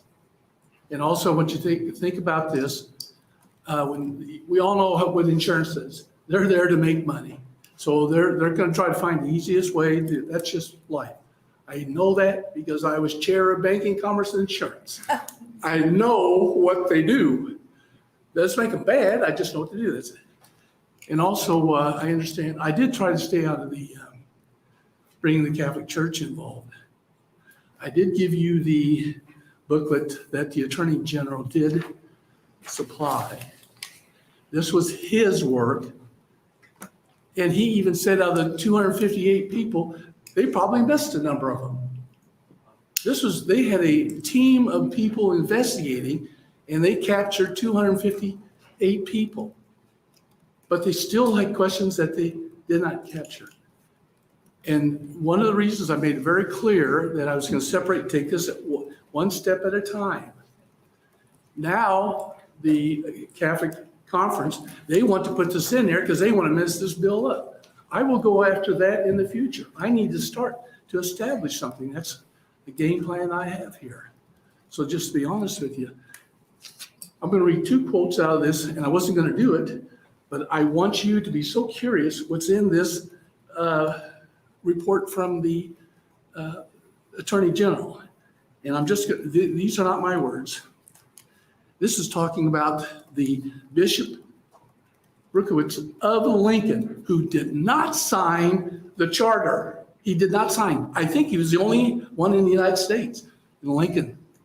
So, let's play with a level field. But I am going to read his comments. They were talking about an individual. This is what he wrote to a priest. Rukowitz acknowledged that the allegations made by the victim were true. This is what he wrote in parentheses. Only the Lord knows how much our diocese might be in for. That was quoted from a bishop. Here's another thing. They knew this was wrong. They did not report it. They did not report it. That was in the early 2000s. It was reported in 2018, which a lot of these were reported in 2018. That's when the Attorney General did his investigation. There are a number of cases that were not even reported. So I'm telling you, we got to look at this whole log. Now here's a final statement from the Attorney General. You can see this sort of guy, because I talked to the Attorney General, and he does support this bill. And if you would listen to him, you could hear the ache in his voice when he made the presentation of this. And if you read this, you will ache yourself. There are several hundred people.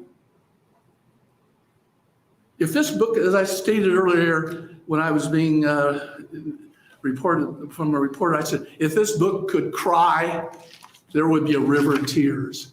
And the only reason I'm bringing this up is because, and we all know the Catholic Church has a very strong lobby here. So I am fighting the Catholic Church and the insurance company. But this is a statement that, and like I said, I wasn't going to do this until I heard some of the things like, gee, why pick on us? We're the sinners. Let's pick on everybody. But we're okay. Doggone it. Stand up. You have the power right now to investigate all those people and help them out.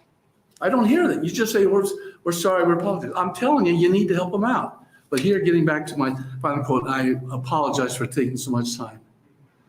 Though there have been improvements, there is still a need for accountability. Within the past 10 years, there were accounts of significant grooming activities and questionable behavior by priests. These are the Attorney General's words. Moreover, there are hundreds of victims who will never see their abusers brought to justice. Though we did not publish the names of these victims in our report, we attempted to provide a voice to those hurt by those who were abused. In this, you need to read it, and it also shows you what the diocese are doing. They are making corrections. They are. I give them credit for that. But to say, don't pick on us, our sins are okay. That's the irritating part, and I happen to be Catholic. Thank you. Any questions for Senator Pauls? I see none. Thanks for being here. Thanks for introducing the bill. We appreciate that. And I appreciate you listening. Respectful hearing. Thank you for those of you who appeared on LB 833. With that, we'll close our hearing on LB 833 and take us to our second hearing of the day, which is Senator Dorn and LB 763.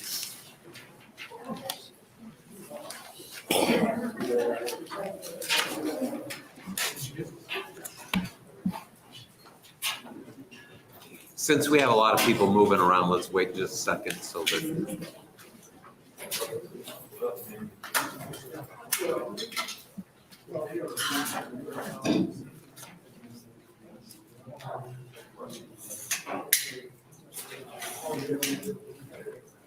You're easy for that.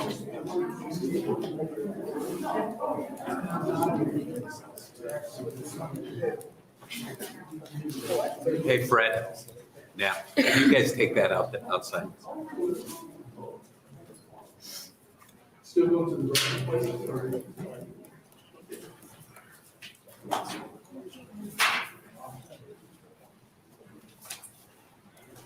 Okay, you're opening in Senator Dorn's stead. Correct. You may proceed.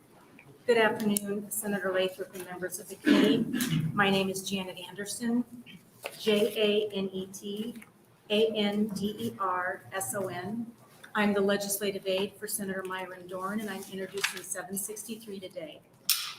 Currently, in the recreational liability statutes, the definition of land includes things such as roads, water courses, private ways, buildings, structures, machinery, equipment, etc.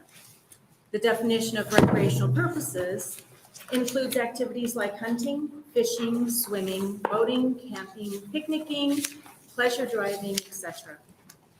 LB 763 expands these two definitions to include private runways and airstrips under the definition of land, and the definition of recreational purposes. The bill adds non-commercial aviation activities. Many other states cover these activities in their recreational liability statutes. There is language in the law also under recreational purposes. The language says includes but is not limited to. So it may be possible that these activities would already be covered that we're trying to add in. We just want to make it clear. The bill, again, just adds private runways and airstrips under the definition of land, and then adds non-commercial aviation activities under the definition of recreational purposes. It is really that simple. Senator Dorn would be happy to work with the committee and anyone else who has concerns to see this bill move forward. We do have a constituent here that will testify. He was the one that brought it to us. But I'd be able to answer any questions, and if I can't, I will make sure you get them. With that, that's it. Okay. We don't really ask questions of legislative aides. Thank you. You're going to get a pass on that one. Okay, we will take proponent testimony on LB 763.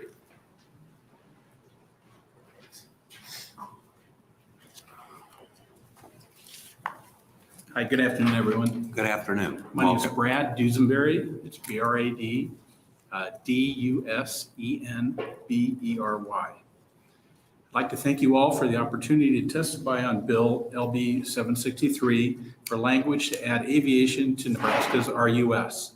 My background is I've been flying for 46 years. I received my primary flight training right here in Lincoln and Beatrice. I'm currently a 787 captain for American Airlines, and I'm nearing retirement here in about after a 40-year career as an airline pilot. I'm also a third-generation landowner with farmland that has been in our family for over 100 years. I'm sure that I have to tell you that general aviation is a vital part for our transportation system and will continue to grow as our population grows. The great benefit to this bill, it has zero cost to the taxpayers, adds no government oversight, opens private land for people to use at no cost to them. Currently, there are 35 states that have language in their RUSs that specifically cover aviation activities. Nebraska has neighboring states of Kansas, Missouri, South Dakota, and Wyoming. They all have aviation in their RUSs currently. By adding the language, you'll be telling insurance companies that Nebraska supports private landowners and private general aviation. Let me give you an example of what has happened in the past right here in the state. There's an insurance agent out in the western part of the state, had a rancher that approached him. He wanted to build a grass runway so he didn't have to drive 30 miles to the nearest airport to fly his aircraft on his property. He notified the insurance company that he represents since he was his agent. And of course, what does the insurance company say? No, if you do it, we'll cancel you, end of subject. So you can imagine what the outcome was. He didn't build his own runway, still driving 30 miles to do it. I personally have called several insurance companies, and the rates that you get just for liability insurance, it's not like you have on your house or your current farms. It is very, very high. We're talking X factors, 20, 30 plus compared to what it normally is. For operations, very, very limited. It's a private airstrip, so it's you'll have a friend come over occasionally, maybe once or twice a month, maybe a few other people, and that's about it. But when you're looking at between $5,000 and $10,000, just liability only insurance without having something specifically in the RUS, it really astronomical raises the rates. So the main part is why other states have, there's other people that supported it to get the gray areas out of the RUS and specifically put aviation in as a recreational activity. So there is it's only by permission for you to let someone land. It's not a public airport. Nebraska has 82 airports that are already public, state funded, federally funded for everyone to use. So this is all just private. So thank you for letting me testify. If there's any questions, I'll be happy. Okay. Senator Bright. Thank you, Chairman Lathrop. Thank you, Mr. Dusenberry, for testifying today. Do I understand you correctly? You do have your own personal airstrip? No, I'm currently planning one on one of our farms. Okay, and the reason you don't today is because of the high cost of insurance? That's partially, yes. What, if Nebraska were to enact this statute, has your insurance agent given you a cost differential? Actually, no. Most people, after the RUSs are in place with aviation language, most people do not even worry about liability insurance for their farms, for their property. It basically levels out the playing field. When there's been past case law in other states where there's been an accident or someone was hurt or injured, and they have sued that property owner. And once it came into the courts and the judge has noticed and has presented that, hey, this is covered under the RUS, it ends there. All right, thank you. Okay, thank you. If you establish this, what's the purpose in having the airstrip? Who's going to use it? Oh, it's recreation. It's, all you have to do is look at YouTube and watch all the recreation people. There's thousands that film what they do for fun. And a lot of people, matter of fact, here in Nebraska, they have what they call a passport program where it's a little booklet and it's to record each place. It's actually to drum up business for different airports in the state. And you check it off, you get points, and then they award gifts like cups and different things. And it promotes the aviation. And those people go all over. It's all for recreation. This is strictly non-commercial. There is a no profit motive whatsoever. Okay. So when you do this, is it going to be a grass field? Yes. Is it, Yeah, you're for just me- going to go out in the pasture and Yes. mow it short and flat? You've probably heard of Super Cubs before, or the Cub airplanes. They're just a two-place, but they fly them up in Alaska. People back into the bush. Okay. Basically, they have big tires and they roll over just about anything. And so on a grass runway, it doesn't affect them at all. They're designed, they're called a bush airplane, and they're designed to do that. So what's the risk you want to get insurance to protect yourself from? The risk is if someone would fly in, an invited guest, they would have an accident, no fault of yours, just a bad day for them, and they turn around and sue you, that the RUS, just like hunting, you've given permission, they come out, they fall down, break their leg, and then turn around and sue you for your medical bills. The RUS would cover the landowner from responsibility from being sued. Have you ever landed at one of these places? Yes. Do you think it should be safe when you land? Yes, and it always What is. should happen if it's not safe? What should happen? I'm reading the statute, and if we included this, the landowner, the person that owns it, Right. has no responsibility to make the thing safe. Well, actually, you do. Still with the RUS, if you're negligent as a landowner, for example, if you were out hunting, I have put a big a trench out there, and you walk across it and break your leg, and I did that deliberately without warning you, I could still be responsible for that.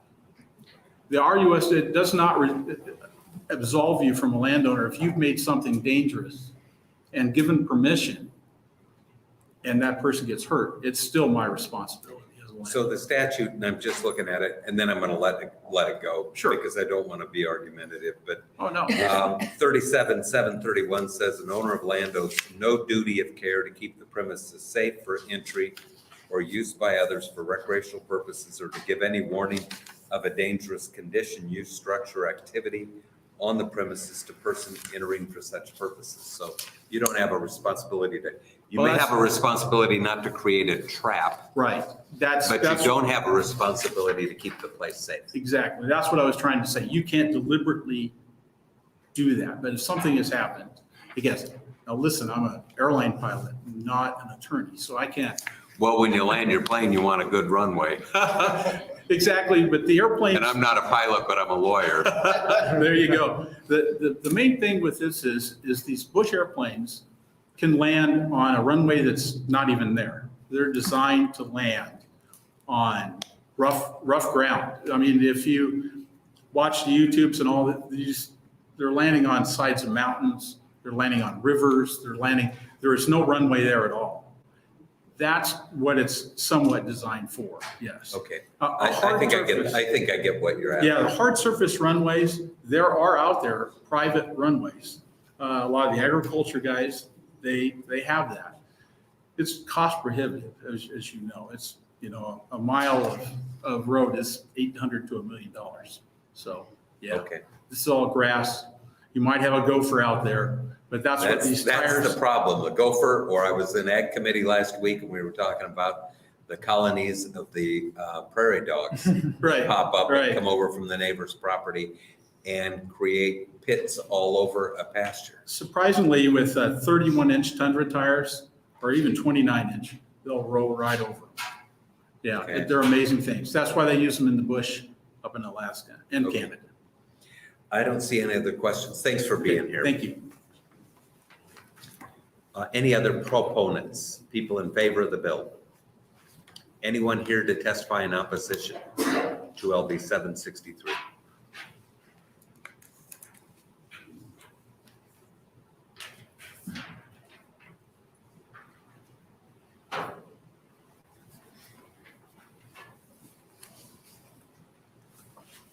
Good afternoon again. Again, thank you, Senator Lathrop, members of the committee. My name is Gregory C. Lauby, Gregoryclauby,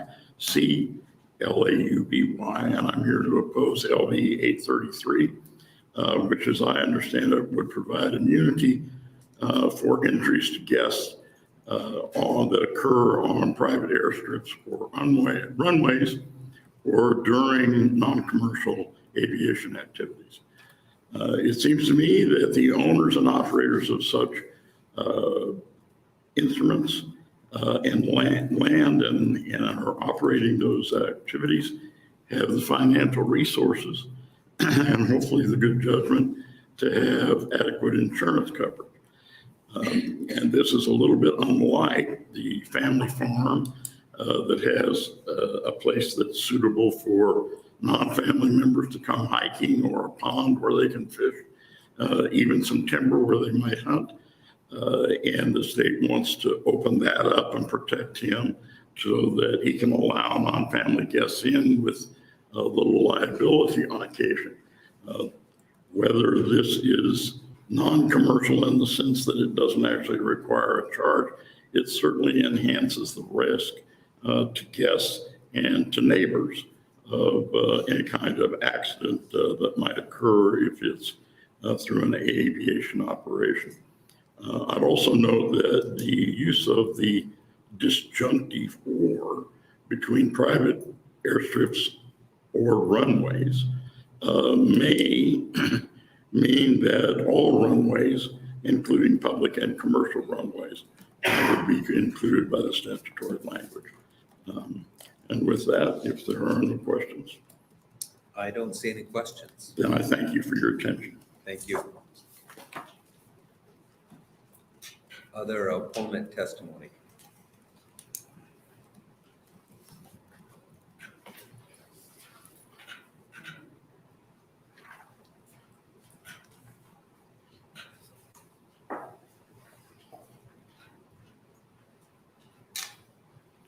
Good afternoon. Thank you, Mr. Chairman. Members of the committee, my name is John Lindsay, JOHNLINDSAY. If I'd known we had chairs here, I wouldn't have brought my own. I'm here on behalf of the Nebraska Association of Trial Attorneys in opposition to this bill. And first, as you know, the Nebraska Association of Trial Attorneys oppose limiting by specific immunity or by statutory bodies of law like the Recreational Liability Act. But anything that limits access to the courts by people who have been injured through no fault of their own, through someone else's carelessness, they should have access to have their case heard. This case would take, and it may be broader than we think, this case, this statute would take away liability for any non-commercial aviation activities, which we're not sure yet, but that may include drones. Could be drones that are over the land, but maybe taking a look at their neighbor's land. And if they're hovering over the house or close to it, they would be immune from liability. It also covers the people who are flying in to stop there, and what happens when they just, through whatever, not checking for wind shears, not getting disoriented from the horizon, and they crash into a neighbor's house. There's no liability again. Finally, I think the proponent made clear why this is being sought. And he mentioned how expensive insurance is. And you probably are all aware, I kind of wish the insurance lobby had stayed stuck here, but that's expensive for a reason. Insurers are going to track everything that's going on, claims, and how much those claims are, and what activities are associated with those claims. And they argue if it's a higher risk to the company, it's going to be a higher premium. So insurance companies who have their financial self-interest at stake are going to increase those premiums so that they're not losing money on it. And I think that should be the best barometer of how dangerous these activities could be, is that if the insurance is high, I mean, we all know that with drivers who have bad driving records, their insurance is going to be higher because the risk for the insurer is high. And I think that just tells you that the activities we're talking about are considered, at least by insurers, to be high-risk activities. And we would urge that the bill be indefinitely postponed. Okay. Any questions for Mr. Lindsay? I don't see any. Thanks for being here today. Thank you.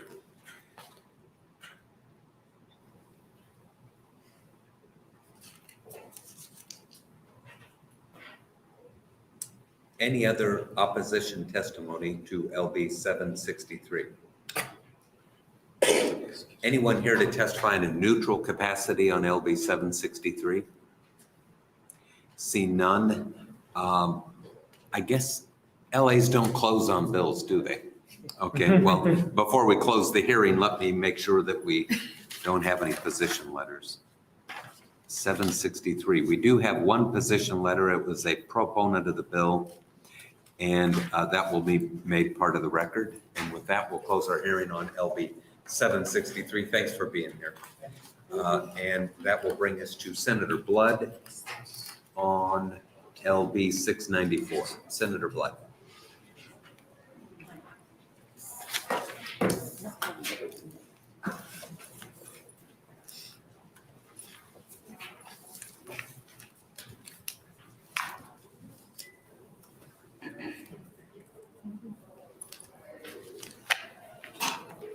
Good afternoon, Senator, and welcome to the Judiciary Committee. Good afternoon, Chairman Lathrop, fellow senators, friends all. My name is Senator Carol Blood. That is spelled C-A-R-O-L, B as in boy, L-O-O-D as in dog, and I represent District 3, which is Western Bellevue and Eastern Papillion, Nebraska. Thank you for the opportunity bringing forward LB 694 to your esteemed committee. Before I start, I'd like to point out that we did amend the original bill, and the white copy becomes the bill. I bring this bill forward because the environmental crisis caused by the egregious actions of Alt-N, an ethanol plant in Mead, Nebraska. What has happened in Mead is a slap in the face to the citizens who reside there, and I have taken several steps working alongside the watchdog group, Paravellion, to help remedy this issue. LB 694 is only one piece of the puzzle that must come together in order to alleviate the burden that Alt-N has caused to the surrounding community. The purpose of LB 694 is to extend the statute of limitations up to 10 years in the case of negative exposure to toxic chemicals. This bill is vital to the health of future citizens of Mead. It's vital because Alt-N, whose original goal, outside of generating profit, was to be helpful to the environment by using grain to produce environment-friendly biofuel. It was instead using corn seed treated with poisonous insecticides called neonicotinoids, or neonics for short. Research has shown that neonics cause negative health issues to mammals and insects, but until recently, it was not clear that there may be under-recognized health risks as science delves more into the effects on humans. Neonics are designed to diminish in plants treated with its chemicals over time, but research has shown its half-life runs up to 1,400 days. This means they have the potential to accumulate into the environment. I should also point out that neonicotinoids are water-soluble, which means the water runoff can and does carry them into the lakes and rivers surrounding the area. Neonics have been banned in at least 20 countries because of the potential danger it presents. Alt-N advertised itself as a recycling location for ag companies to dispose of excess supplies of pesticide-treated seeds. In fact, Alt-N bragged that it took 98% of the nation's excess coated seed. It gave Alt-N free supplies, but left Nebraskans with a waste product too ridden with pesticides to even feed animals. In Meade, Alt-N also created giant piles of corn seed treated with neonics, otherwise called wet cake, outside with nothing to cover it and with nothing to protect the soil underneath. The Alt-N facility housed enough wet cake to cover a football field 150 feet deep, and it's been freely exposed to the volatile weather conditions of Nebraska. When the spring rain fell and winter storms melted on the wet cake, the neonics mixed with the water runoff, seeping into the soil surrounding the facility and ultimately into the waterways of Meade. It has left the people, animals, and insects who call it home sick or dead. Additionally, wastewater from the plant has spilled onto nearby land and waterways. Remember as well that the Todd Valley Aquifer is nearby, and that feeds Valley and Lincoln groundwater. Record shows that early testing found neonics in Alt-N waste at levels many times greater than which would be deemed safe. For example, safe levels of neonics in food or water is up to 70 parts per billion. At Alt-N, one of the large hills of Alt-N waste tested at 427,000 parts per billion. A wastewater lagoon tested at 31,000 parts per billion. In an excerpt from the article by The Guardian, it further details a grim tale. For the residents of Meade, Nebraska, the first sign of something amiss was the stench, the smell of something rotting. People reported eye and throat irritation and nosebleeds. Then colonies of bees started dying. Birds and butterflies appeared disoriented, and pet dogs grew ill, staggering about with dilated pupils. The effects of neonics on humans, animals, and insects vary greatly, though they all have the similarity of being devastating to their critical functioning systems.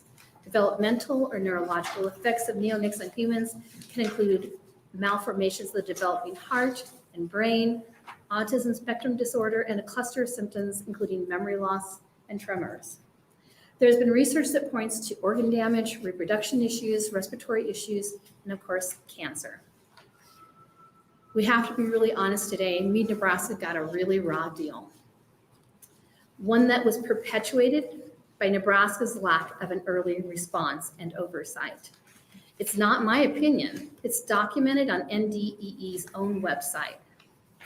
So tell me, how long is too long before we pull the plug on these big companies making Nebraskans collateral damage? Citing them 12, 13 times with the expectation that they will do better, but never really pulling the trigger to end this fiasco only added to this environmental crisis. Remember, there are other communities now that are going through similar types of issues, such as Alvo, Nebraska right now. This lack of oversight is how we got to today's bill. How do we make this right? How do we protect those who will likely become ill as a result of this crisis? At the very least, victims deserve to have the ability to recover damages when a medical authority is able to verify that their illness or loved one's death was caused by exposure to toxic chemicals. Was there reasonable diligence? Was there care and attention that is expected from and ordinarily exercised by a reasonable and prudent person under these circumstances? So today, I am asking that when Nebraskans are exposed to toxins and that there is a clear connection, this is what has caused their health issues, that we give them up to 10 years after the cause of action as accrued for victim recourse. Nothing more. Because much like Agent Orange, asbestos, arsenic, benzene, hydrocarbons, radon, and a long list of others, we didn't always know from the beginning how much harm we were causing by using those chemicals until it was too late to help those people who were exposed. So I thank you for your time today, and I'd encourage you to wait for additional questions at my closing, as I have several testifiers here who will likely know those answers and help complete the story during their time on the mic today.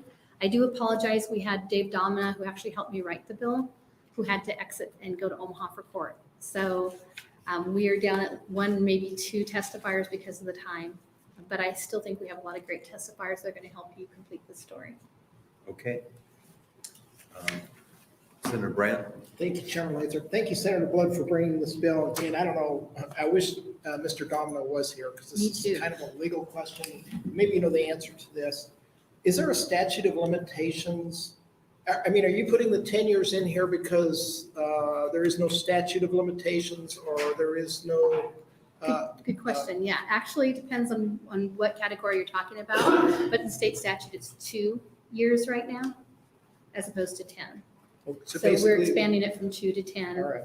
I think asbestos is at 4 in state statute, if I remember correctly. And we know because of the type of medical issues they're going to have, it's not going to happen in the next 2 years. All right, thank you. I see no other questions. You will stay to close. Yes, sir. Sounds like it. Okay, good. Thanks, Thank Senator you. Blood. We will take proponent testimony on LB 694.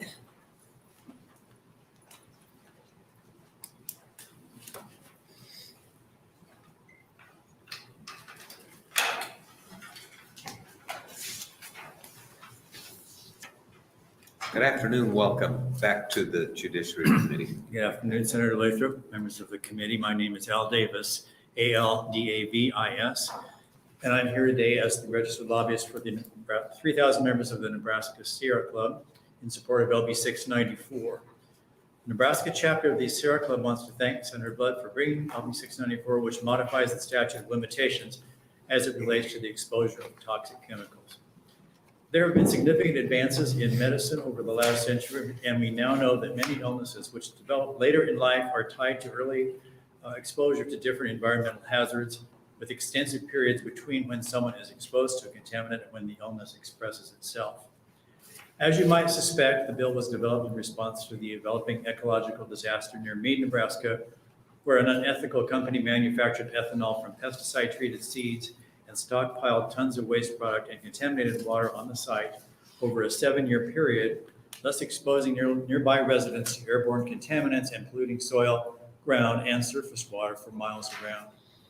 You may remember that I testified before you last year on LB 634, a bill from Senator John Kavanaugh which assigns liability to companies and individuals who dispose of treated seeds in an unsafe manner. I would remind the committee that LB 634 is still alive and active and should be pursued, since the troubles at all in have become more and more evident as the months have gone by. Most Americans know Vietnam veterans or Vietnamese nationals who were exposed to Agent Orange decades before their disease became apparent. One of the chemicals associated with Agent Orange was dioxin, which is responsible for many of the cancers associated with Agent Orange exposure, as well as Parkinson's, birth defects, and other health problems, despite the fact that only about 370 pounds of dioxin were spread across the thousands of acres of jungle in Vietnam over several years. Dr. John Chalice is a Creighton University biology professor who is working with the Mead investigatory team. Dr. Chalice has expressed grave concern that the chemical mix at all in will continue to break down, forming new compounds, and that dioxin could be one of those. It appears that the contaminated water and wet cake will remain on the site for a significant period of time, continuing to expose Mead area residents to airborne pollutants, and the ramifications for groundwater are still unfolding. What we do know is that the lagoon liners at the site failed years ago, and contaminated water has seeped into the ground for several years. There are voluminous studies of various chemicals and chemical compounds detailing the variation between the time someone is exposed to the product and the time of illness, the time the illness expresses itself. Many of these may be 10 or more years. Nebraska's right to recovery for damages shouldn't be limited to a short window when so much is at stake. This bill's protections are needed for all Meade area residents and for all Nebraskans. We urge you to quickly move L 694 to general file for debate. Thank you. Very good. Any questions for for Al Davis? Senator Brandt. Thank you, Chairman Lathrop. Thank you, Senator Davis, for your testimony today. This is my question. Is it appears between what Senator Blood said on her introduction and what your testimony is a lot of this pertains to me and the cleanup and the things that had happened there. But as a farmer, neonicotinoids used in a lawful and researched and regulated way are coating corn seeds that are put in the ground 6 inches apart, and on an acre of corn ground, you maybe use 15 pounds of seed. And what you're dealing with here are tens of thousands of tons of contaminated wet cake that this is a bad situation. My only, I guess, question or concern is that doesn't come back and ban a useful component of ag seed used in the proper way. I mean, do you see that with this bill, that could happen? No, what this bill is designed to do is essentially protect all Nebraskans, whether you're at Meade or Alliance or Harrison, for exposure to chemicals that might have happened 10 years ago. So, there are states where neonics are being looked at. Nebraska is not one of them, and I don't think that will happen. One of the things that I've learned about neonics is, so the seed is treated with the pesticides, and about 5% of it is absorbed by the plant, and about 95% is dissipated into the soil. So over time, it does build up in areas next door. I think if there's ever anything done with neonics, it will be on a national level, probably. They're about 30, we've been using them for about 30 years. So, the science is still sort of unfolding on the product itself. All right, thank you. Thank you. Okay, I don't see any other questions. Thank Thanks you. for being here. Thank you. Good to see you again. You too. Next proponent.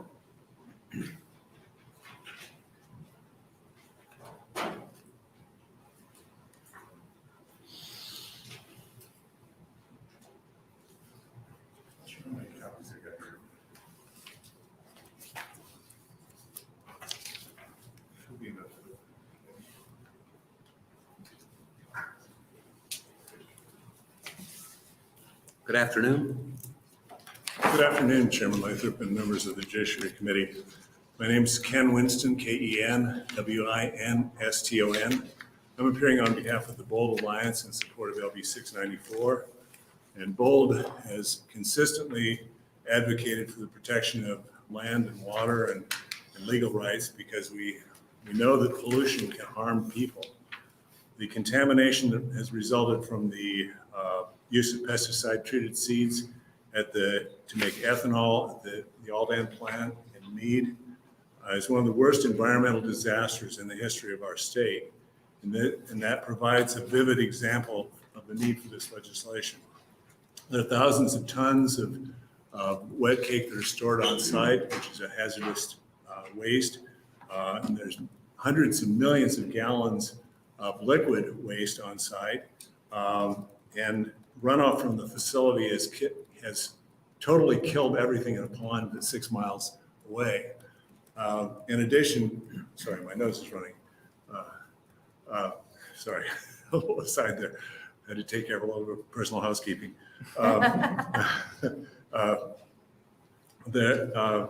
In addition, there's contaminated wet cake that's been applied to fields surrounding the facility. And we don't know all the places that has been applied, all the places that it may have an impact. And the runoff has actually gone in during the floods of 2019, runoff directly from that site runs directly over the Lincoln water supply. So there could be contamination of Lincoln water supply. We don't know at this point. To date, there's no evidence of that, but it could have contaminated Lincoln's water supply. So the idea is to extend the statute of limitations so that people who've been harmed may recover. Part of the problem is that people don't know what they may not realize that they're being impacted by these substances. They're out there in the environment. It may be in their drinking water, it may be in the soil that's around them. And so it may take years before the impacts surface. And there's a number of health impacts that have been associated with long-term exposure to pesticides, including cancers of various kinds, Parkinson's disease, Alzheimer's, respiratory illnesses, and reproductive disorders, including infertility in both men and women. And of course, the problem is that these impacts may not manifest within 4 years. And so the idea is to extend the statute of limitation to give people more time to bring their claims so that they can recover for their injuries. So I'd be glad to respond to questions. So I'm going to ask a question because I'm looking at this amendment. It creates paragraph 6 in this particular statute, which is 25-224. Number 5 deals with the preceding paragraph deals with asbestos, right? And That's it correct. basically says that you have 4 years from the point in time, 4 years from the point in time at which some doctors told you there's a relationship between your asbestos exposure and your condition. Would you Yes. agree with that? Yes. Okay. And what's different between this and the preceding paragraph, this new language, is it says, if you get exposed to hazardous or toxic chemical, you still measure time from the point at which a doctor tells you there's a causal relationship between the exposure and your underlying health problem that's a consequence, right? That's correct. But then it gives you 10 years from that date to sue. So why are we, I do this for a living. I'm okay with big statutes of limitations generally, but I don't understand why after somebody's told you you were exposed out of the plant in Mead to whatever this particular chemical is, and now it's causing you this, whatever the medical consequence is, cancer, you name it. Why 10 years, not 4? Well, first of all, I didn't draft this language, so Okay. I don't want to claim knowledge of why that choice was made. But my understanding was, well, I guess I understood that they did not know that they, when I was.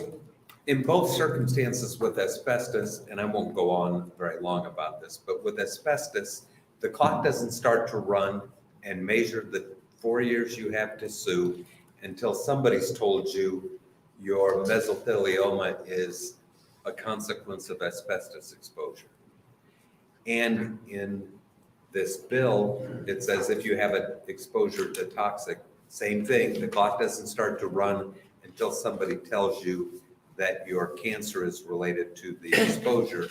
But then we do something unusual. We say you have 10 years instead of 4 or 2, for example. Well, I'm putting you on the spot. Sure, and as I said, not being the drafter of it, I don't want to speculate as to exactly what was intended. But my understanding would be that the person, even though they may have known because of the fact there's kind of a lingering impact of these kinds of substances, that there's kind of a slow buildup due to long-term exposure. So that would be my understanding is why you do the 10-year statute Okay. of limitations. Okay. As opposed to, and just to do a little bit of, it seems to me that there's more acceptance of the idea of the dangers of asbestos. Well, I don't know if people accept the dangers of asbestos. I mean, it was in school classroom ceilings and things like that. I just think that you catch the break in this statute in the preceding paragraph by not having the clock run until you know or should know that your cancer, leukemia, whatever it is, was caused by the exposure. And so that 10-year runway to file suit, you already catch a break because the clock doesn't run from the date you happen to inhale this stuff. It starts from the date you get symptoms and the doctor says, Ken, your symptoms are related to the exposure. There's kind of two pieces to this. Right, One is, yeah. when does the clock start? And the other is, how long do you have once you know or should know that you have a viable cause of action against somebody who exposed you to this stuff? That's all. Well, I The think 10 I've years answered- is a long time. Yeah, well, I think I've answered it to the best of my knowledge at the present time. If I do some research, and I'd be glad to forward that to you. So. Fair enough. Any other questions or comments or dialogue? Okay, I don't see any. Thanks for being I think here. you want me to do a song and dance for you. So. No. Don't need that, even on a Friday. Any other proponents?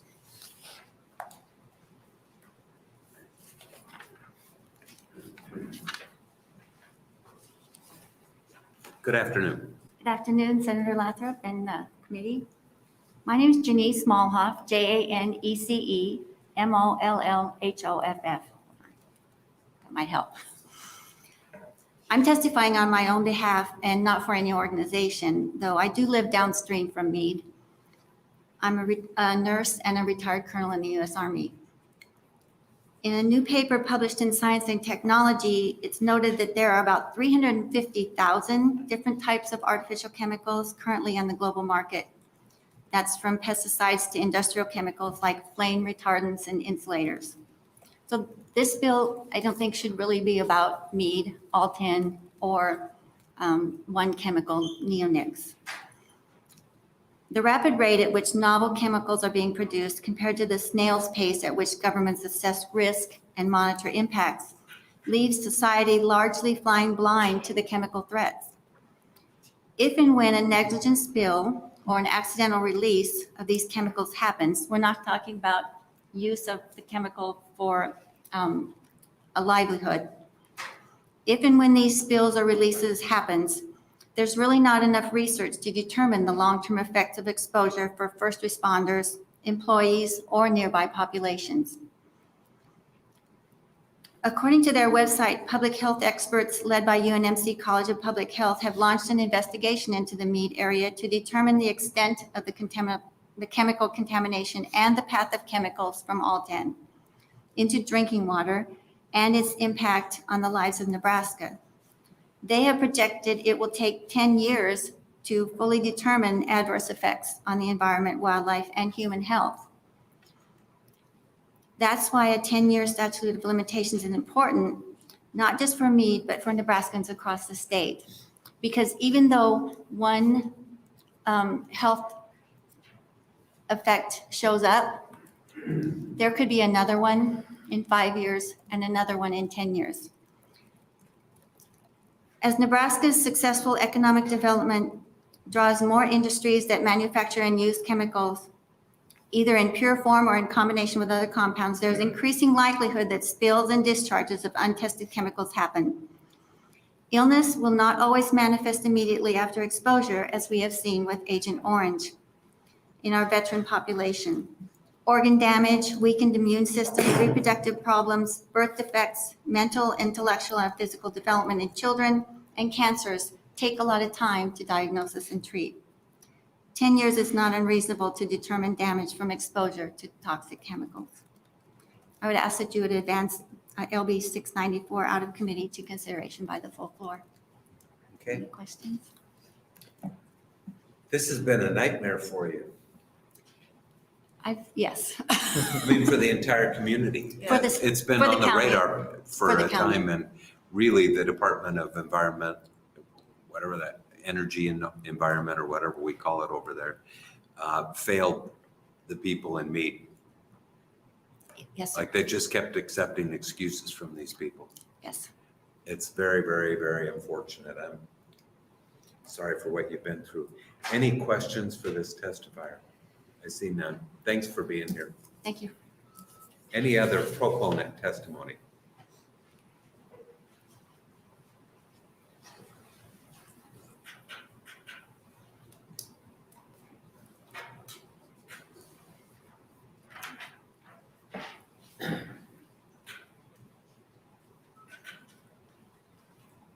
Thank you, Senator Lathrop, members of the committee. My name is John Lindsay, JOHNLINDSAY, here on behalf of the Nebraska Association of Trial Attorneys.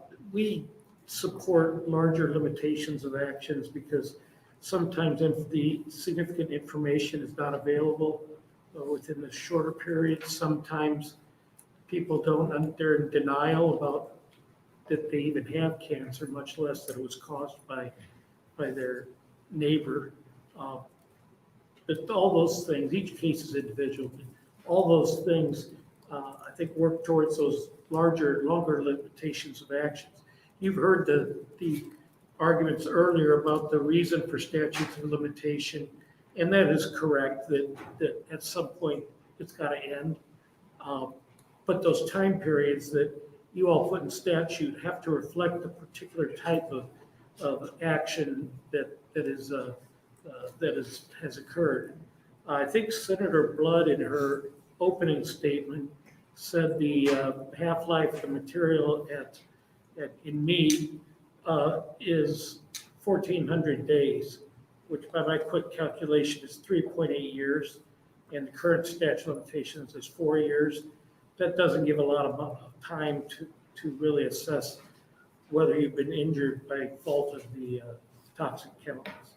I think back to I didn't know until I was an adult, but my childhood, when I was raised in Northeast Omaha, and later find out it's a Superfund site because of the amount of lead in the soil, that they've had to do all sorts of removal of soil since then. And I'm sure it may be in Senator McKinney's district now, but I'm sure he's heard complaints about that. And it wouldn't matter, those statutes are all gone now, but even those, we don't see the injury become apparent until sometimes years after. And I think moving that statute to 10 years is a small step towards giving folks the opportunity to engage and be heard in a court of law. Thank you very much. I'd be happy to answer any questions. Okay. Any questions for Mr. Lindsay? I see none. Thanks for being here.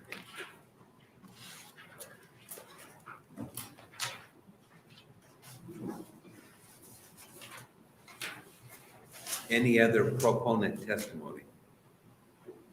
Anyone here to testify in opposition to LB 694? Anyone here in opposition or neutral? Neutral. Okay, neutral testimony.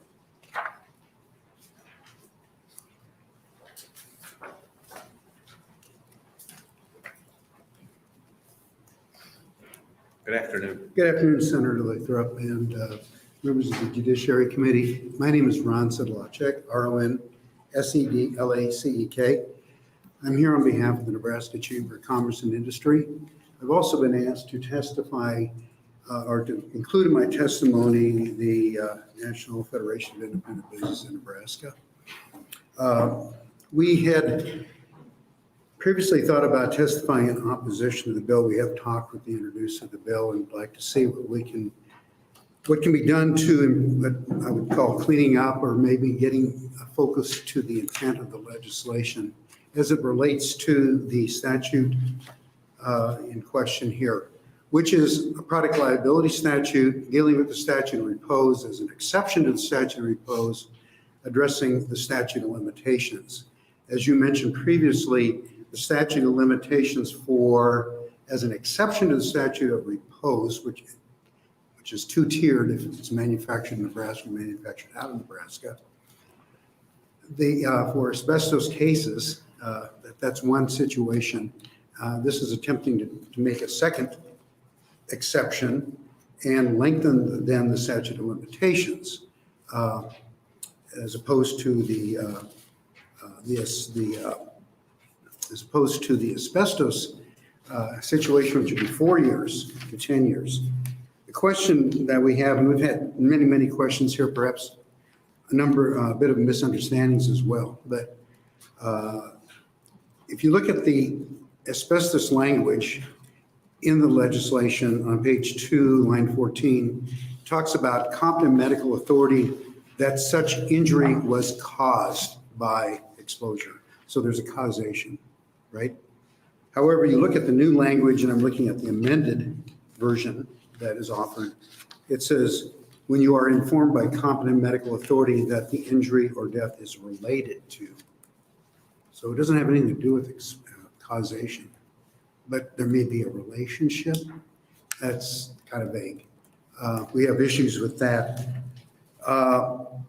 We're also talking about in the situation particularly at hand with the particular plant, where there's a misuse, potential misuse of a product, essentially. Where all this combination into one area. Senator Brandt mentioned it used in general agriculture. Is that toxic then in general agriculture or not?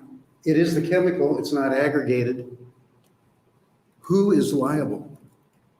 If that particular entity is bankrupt, does the liability go to those that sold the seed to that entity? Or is it to the manufacturer or of the seed companies? Where does this start and where does this end? Third, the bill deals with all situations, and I'll stop here. The one thing I'll say is we're not going to sort out the who, right? We're just going to sort out how much time do you have to find out, right? But that's true in all product liability litigation, which is quite complex.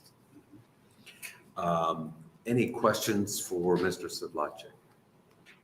I don't see any. Thanks for being here. Okay. Anyone else here to testify in opposition, or pardon me, in a neutral capacity to LB 694? Seeing none, Senator Blood, you may come forward and close. The record should reflect, and I'll enter this as you approach. Position letters have been received from 4 proponents and 1 opponent. That will be noted in the record.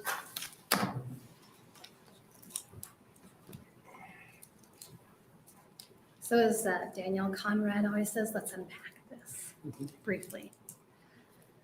So in reference to the last testimony, going back through my notes, I believe the RCRA and the CER CLA applies to that.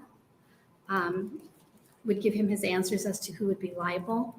Senator Brandt, during my research, one of the things I found that was really interesting is that they have been doing studies about neonicotinoid coated seed and uncoated seed, and they're finding that as far as bushel per acre, there's really no difference anymore. So I think that might be something that we need to start looking into, but I think you are going to see these companies that are responsible for these seeds starting to pull some of this back based on what's been going on in other countries and what's been going on here, not just in Nebraska, but across the United States. Because pollinators, as you know, are so important to the state of Nebraska when it comes to our farmers. And neonicotinoids are killing our pollinators. And without pollinators, we'd be in big trouble.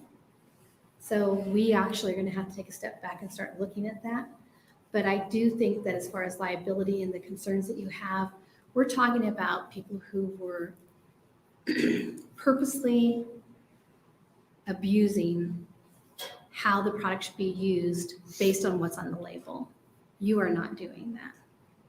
There's a huge difference in the type of liability that you're concerned about and what they were doing. And again, I'm not a lawyer and I'm not pretending to be, But the 10 years was based on what we looked at, first of all, in Ohio, Virginia, Kansas, and several other states. Those are the ones that come to mind right now.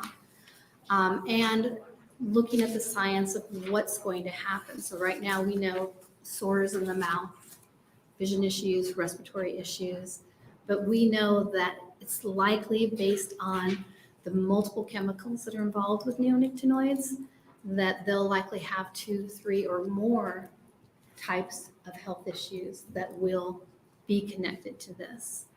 So in reference to the language, that is why the language ended up that way. That is why we had that 10-year window of time. Are we concrete in the phrasing if we think it's going to prevent our bill from getting out? Absolutely not.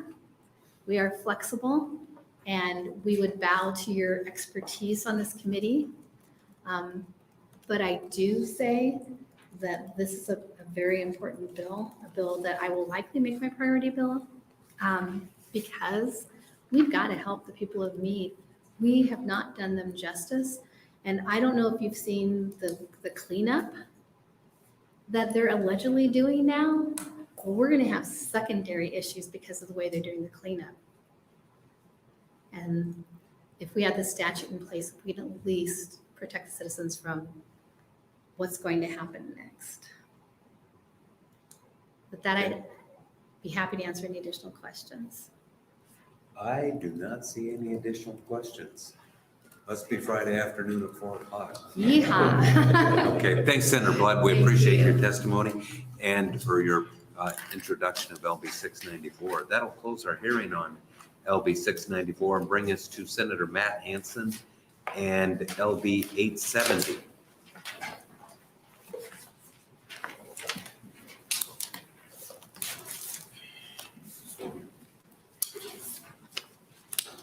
Welcome, Senator Hansen. Good afternoon. Good to see you. Thank you. You may open on LB 870. Appreciate it. Thank you, Chairman Lathrop and members of the Judiciary Committee. For the record, my name is Matt Hansen, M-A-T-T-H-A-N-S-E-N, and I represent District 26 in Northeast Lincoln. Today, I'm introducing LB 870, which makes several changes to clarify when attorney's fees can be paid as a part of the state claims process. Specifically, its goal is to confirm that these fees can go to outside counsel hired by state agencies when they are unable to be represented by the Attorney General due to a conflict of interest.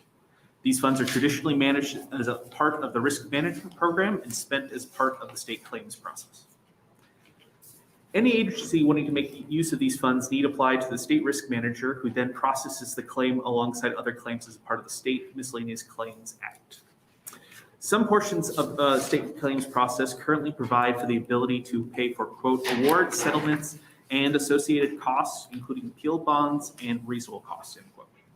However, this list does not currently include clear authority to cover the attorney fees of any outside counsel hired by the agency, which is the intent of my bill.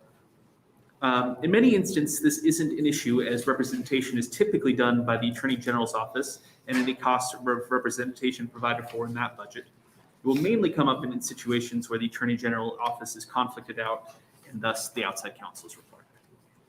This concern arose specifically during our 2020 session when we passed our state's claims bill, as the legislature is required to do. And there was a specific case there where the State Racing Commission was being sued by the Attorney General.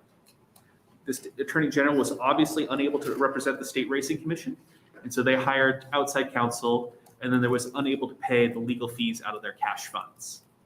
This process then went, as I explained earlier, that the agency notified the risk manager they had insufficient funds. The risk manager submitted the judgment to the legislature under the State Miscellaneous Claims Act, and the legislature then reviewed the settlement and judgment to make an appropriation appropriate. At that time, there was discussion kind of both in committee and on the floor as to whether or not fees paid to the counsel retained by the agency were eligible for the self-insured liability fund. Eventually, the consensus seemed to be yes, that they were and they should qualify, but that some clarifying language could help improve the state claims process in the future, which is my goal here with LB 870. The bill also includes a requirement that the agency reporting that they have insufficient funds also include the documentation backing up that claim when submitting the claim to the risk manager. I appreciate your attention to this bill, and I'll try and answer any questions. It's basically a cleanup bill. It's my hope. Okay. Senator Brandt. Thank you, Chairman Lathrop. Thank you, Senator Hansen, for bringing the bill. Is the Attorney General in support of this? I suppose we'll see. I have not confirmed. All right, thank you. Thank you. May I just ask a quick question? Yes, pardon me, Senator Geis. Again, new to this, is because the AG has a conflict of interest the only time that an outside counsel is hired? You know, that would be the main time. I'm not sure it's the only time. In theory, I suppose the AG could decline for another reason. There wouldn't necessarily be a conflict of interest. I'm just asking because I'm wondering how frequently this would happen. I could imagine a scenario in which there are maybe multiple state agencies or something like that could come up. It's just not often, is my guess. Thank you. Okay, thanks, Senator Hansen. Are you going to stay to close? I will. Okay. We will take proponents of LB 870. Anyone here to testify in support of the bill? Seeing none. Anyone here in opposition? Anyone here in a neutral capacity? You know how to bring them in. There are no position letters either. Okay. So this is the epitome of no controversy. Wow. Thanks, Senator Hansen. That'll close our hearing on LB 870 and bring us to LB 953 and our own Senator John Kavanaugh. I don't know if I qualify for our own. I spent a lot of time here, but nobody will let me be. You spend enough time here to be one of our own. We need to talk. And you guys just make me feel welcome all the time, and so I just enjoy my time. All right, Senator Kavanaugh, you may open. Good afternoon, Chairman Lathrop and members of the Judiciary Committee. My name is Senator John Kavanaugh, John Cavanaughh, and I'm here representing the 9th Legislative District in Midtown Omaha. I'm here to introduce LB 953, which would provide limitations on liability for properly permitted land management burns. I sit on the Agriculture and Natural Resources Committee, and as a result, have had the opportunity last summer to tour the grasslands in Nebraska and learn of the struggles many farmers and ranchers have with the spread of eastern red cedar on their lands and the utilization of prescribed burns or land management burns to try to control that spread. What is a prescribed burn, you may ask? The U.S. Forest Service defines it as a controlled application of fire by a team of fire experts under specific weather conditions for the purpose of restoring health to ecosystems that depend on fire. Under Nebraska law, prescribed burns are known as land management burns, defined as the controlled application of fire to existing vegetative matter on land utilized for grazing, pasture, forest, or grasslands to control weeds, pests, insects, and disease, prevent wildland fires, manage watersheds, care for windbreaks, and conduct scientific research. If you look at the co-sponsors and proponents of this bill, you may be surprised to see that I'm the one introducing it. But I came at this from an environmental perspective. Grassland preservation is important not only for our farmers and ranchers, but also for our environment. Native species rely on these grasslands, which store most of their carbon underground. A well-balanced ecosystem benefits all of us. Those behind me will go into more technical details about why prescribed burns are a useful and necessary tool and why providing a safe and effective way for landowners to utilize prescribed burns is so important. LB 953 provides that a landowner, tenant, or other landowner's agent shall not be liable for damages caused by a properly permitted land management burn, except in cases of gross negligence or willful misconduct, provided they follow all of the requirements set forth in the permit. It also makes clear that a fire chief or designee is not liable for damages simply for issuing a land management burn permit or assisting with a properly permitted burn. The burn must be conducted according to a plan, the requirements of which are outlined in existing Nebraska statute 81-520.05. That section is not amended in this bill. The limitations of liability in this section is for those who conduct a land management burn in accordance with 81-520.05. If the burn is not in accordance with the statutory requirements, the ordinary negligence standard would apply. I have been contacted by the State Fire Marshal's Office regarding language in Section 1 of this bill. They are seeking an amendment that the section in this the amendment to the same section in a bill from Senator Halloran, LB 1098. As this language does not conflict with the intent of LB 953, I would be open to accepting language in place of the language of section 1. I thank the members of the committee for your time, and I ask you to advance LB 953, and I'd be happy to take any questions. Senator Brandt. Oh, boy. Thank you, Chairman Lathrop. Thank you, Senator Kavanaugh, for bringing this, and I'm only asking this because you're probably the only attorney that's going to testify on this. I could be wrong. But if this fire gets away and it burns up a half mile of my pasture fence, wood posts and the wire, there's a considerable cost there. Does this relieve somebody of the liability of taking out my fence? So first off, the fire would have to get out after and cause all that damage with the individuals complying with the burn permit for them to be, the standard to be gross negligence. So if that happens and causes all that damage, the standard for liability to them would be gross negligence. But they have, if the fire gets out as a result of them not following the burn permit, then it would be the ordinary negligence standard that currently applies. So what if they're following the burn permit and they still burn up a half mile of my fence? Who's paying for it? Well, I would think you will hear from the folks here that when they come and testify that that's extremely unlikely to happen under the properly followed burn permit. But again, they would be liable if the reason it got out was as a result of their gross negligence. All right, thank you. I'll listen to the testimony. Nothing else? No questions from me. right. I understand it perfectly. Proponents of the bill may come forward to testify. How many people are going to testify on this bill, one way or the other? 2, 4, 6, 8, 10 or so? Okay. Some of you have arrived since I started this hearing at 1:30. The way we work, proponents will come up. You're welcome to come up. All of you will have an opportunity. You get 3 minutes, and we have a light system. Green light after 2 minutes, the yellow light comes on, letting you know you got 1 minute left. Then the red light comes on. We ask you to stop at that point. Okay? Just because you weren't here, I'm going to say that and give you a little reminder and tell you what the rules are. By the way, if you have a cell phone, silence that and come on up. Good afternoon. Good afternoon. My name is Alicia Harden. I am a Wildlife Division Administrator for the Nebraska Game and Parks Commission. Oh, one more thing. When you get here, say your name and spell it for us. Absolutely. Okay? That's Thank you. ALICIAHARDIN. 2200 North 33rd Street, Lincoln, Nebraska, 68503 is my headquarters office. So the Game and Parks Commission would like to go on record as being a proponent for this legislation. We're especially excited about the gross negligence language that is in here.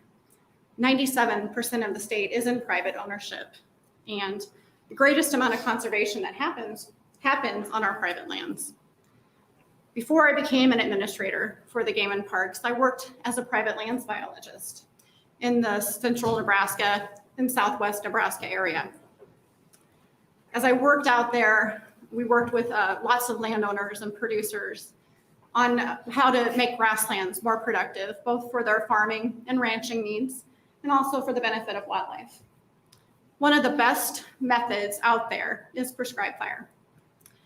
And I noticed after years of working with the landowners that there were a lot of barriers that they were facing. Some of them involved just understanding what prescribed fire was, the kind of equipment they needed, and how to do the fire. We provided a lot of that amongst our different organizations and agencies, workshops for them to understand how to do that, equipment, access to other landowners. We provide financial assistance, technical assistance with the burn plans, and then actually on with the burns with them to help them get to know how to do that. But one of the big things that they kept bringing up was liability. They're afraid of what if it does get out. Again, if you follow a well-written burn plan and it's approved by the fire chief and you have a burn permit, it's not likely that that's going to happen. But that fear still falls with them. And it was hard for us to make them feel better about that. So this legislation does help deal with that situation. Coming up soon, we see a need for more fire on the landscape. And we do see some other initiatives coming that will help fund that. So we think that there is going to be more fire out there. We would like them to have the ability to feel more comfortable out there to provide that production needs that they have and also the wildlife benefits that we would like to see. And with that, I would take any questions. I did submit written testimony too, so. Okay. I don't see any questions yet, but thank you for your testimony. Thank you. Next, proponent.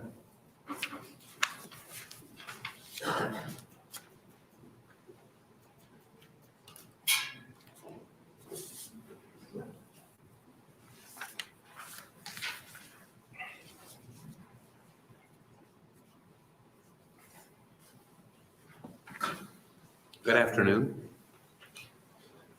My name is Mark Robley. That's MarkRoblee. And I'm here today on behalf of the Curtis Volunteer Fire Department to testify in support of LB 953. I'd like to start by thanking the Judicial Committee for hearing my testimony today. I am a lifelong resident of Curtis, Nebraska, and I have been a member of the Curtis Fire Department since 2006. Currently, I hold the office of Wildland Captain, and I'm currently one of the department's designees for issuing burn permits in our district.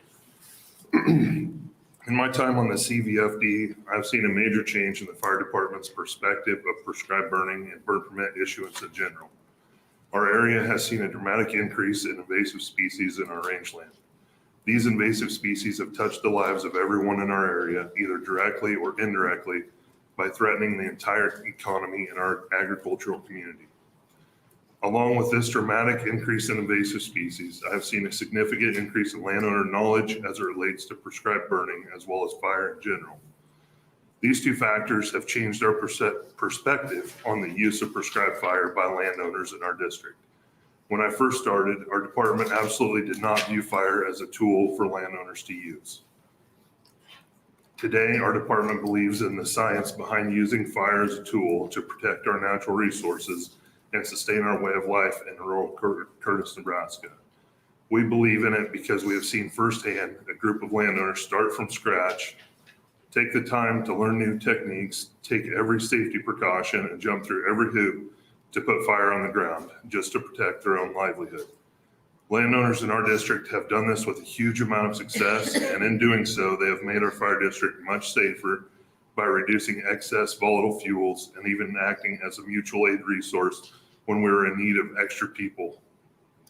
The Curtis Rural Fire Department strongly supports our landowners in the use of prescribed fire, and we believe that LB 953 will give them the support they need to protect their livelihood in the future. Okay, Senator Geis. Thank you. So do you help draw up these prescribed burn plans? I don't draw the prescribed burn plans. I merely look at them and approve them, and I issue a burn permit. And our whole system is, we have an extensive system. There is a fire chief, and then there's 3 designees who are officers on the department who have the ability to look at these plans and review them. And then we actually go out and review the area or look at the area where they're planning to burn ahead of time and approve the work that they have done to prepare it. And then we have to ask another person, one of the other 3. It's a 2-person signature basically on the burn permit. So there is, I'm just curious, and maybe I should have asked the lady who came before you, but there is this provision in here about smoldering, and if it continues to smolder after it's out and results in a subsequent wildfire, that does not, without further evidence, constitute gross negligence. And I guess my question is, do you follow up afterwards to go make sure the fire is out? Well, the burn group, so we have one main burn group in our area, and that is certainly part of their plan. It's part of the burn plan as well, that it has to be patrolled for so long after, Okay.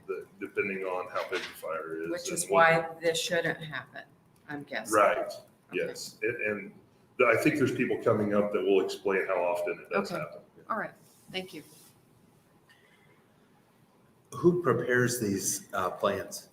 Well, in our area, there's people coming up that can answer that question a lot better than I can. Okay.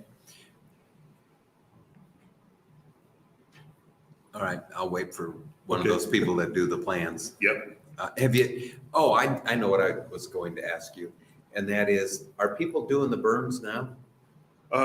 In our area, we haven't started because we've had some snow, but this time of the year is when we're starting to look for burn days, yes. Okay, that maybe is the first question I should have asked. When do they typically do these burns? Typically in the spring.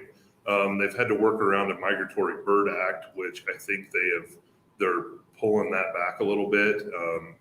And they are going to open up the burning available time. So sometime as winter turns to spring is the season for these burns? When the dry matter is there, when the grass is dried up, it hasn't turned green yet, is the prime time. Okay. And are they doing these out there? Oh, Like yeah. they have people that are saying, I'm not going to do a burn till I have immunity. Oh, I believe that there are places in our area. Like I say, it's been a long process and it's taken a long time for the fire department to build, to see to put the trust in the landowners and for the landowners to learn and the landowners to prove to the fire department that they're capable, you know. Okay. And I have one more question for you. If I get a permit to burn and I got a section of land, it's all like grass or whatever needs to be burned and whatever benefits that are derived from that. Are you guys going to be there while I burn this section of land? So that's one of the things that LB 953 handles a little bit. Our fire district, our fire department is extremely concerned about being out in that situation, about our insurance and whether or not we're insured or our firemen are insured while they're out there, being as they weren't paged out. So there's not as much support out on the ground as there could be if they knew they weren't going to be liable. Okay, so I'm going to go back and ask the question. I appreciate that explanation. I don't want to sound argumentative, but are you going out to these things? Given the things you just talked about, are you guys out Okay, there? so I'm glad you asked that question. I am the vice president of the Lush Canyons Rangeland Alliance, which is our burn group, okay?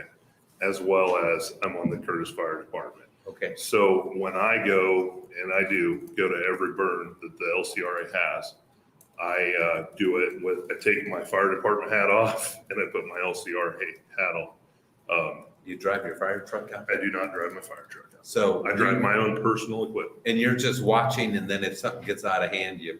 No, I'm actively helping in the burn. I'm actually the resident fireman on the burns. Okay, have you seen any of these get out of hand? Yeah. Like some ember gets up and then now it's over in Brent's.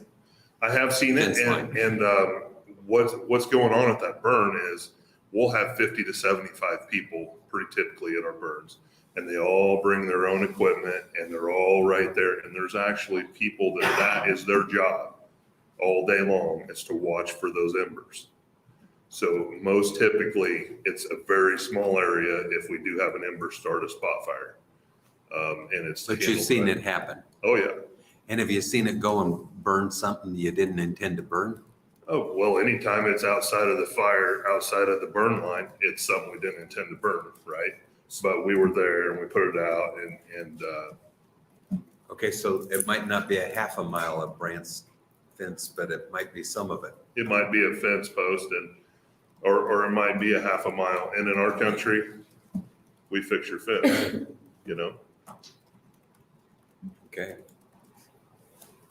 Fence is pretty easy compared to a house or a shed. Well, or that's a barn. true. And if there were a structure, it would be in the burn plan that there is going to be protection equipment at that structure while this burn's taking place. Okay. That's been helpful. I appreciate the answer of my questions. And I don't see any others. Great. Okay, thank you. Thank you. Next proponent. This is a little bit like church. Everybody wants to sit in back. If you're going to testify and you want to get up, we have these seats up front that are sort of the backup seats. You're welcome to move to the front. Good afternoon. Good afternoon, Senators. Senator Lathrop. My name is Jerry McDonald, JerryMcDonald. Thank you for your time today. I appreciate it. I'm the Field Service Manager with Pheasants Forever. I grew up in Fillmore County, Senator Brandt, and I currently reside in Senator Geis area. Been around for Pheasants Forever for 12 years, but I am representing Nebraska Pheasants Forever today with our 25 biologists, 65 chapters, and over 10,000 members. Nebraska Pheasants Forever history of prescribed burn associations goes back to 2008. Pheasants Forever is testifying in favor of LB 953. We feel there are consequences that removal of fire has on our wildlife and our economy. And I understand you had a long day yesterday and a long night, and it's a long day today, so I trimmed my testimony down to be respectful of your time. Four main barriers to getting fire on the landscape, and our organization works hard to break down these barriers. First barrier is training, and we've created a network of volunteer training opportunities each year across the state. We have conducted 171 burn workshops with over 43,000 attendees, 4,300 attendees. Our burn workshops start with the teaching of basic prescribed fire, and then our advanced burn workshops go deeper into more specialized training. We feel we have the best volunteers, best trained volunteers around. Access to people. We have helped form and created 11 prescribed burn associations with over 1,000 live burning training opportunities on over 80,000 acres. We have done this with an impeccable safety record. Access to equipment, that was brought up. We have 15 mobile prescribed burn units that include the starting blocks for safe and successful prescribed burns. We continually evaluate needs and help provide additional equipment every year.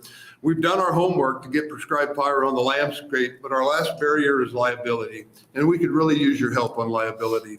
The most common thing we hear when recommending prescribed burns is no.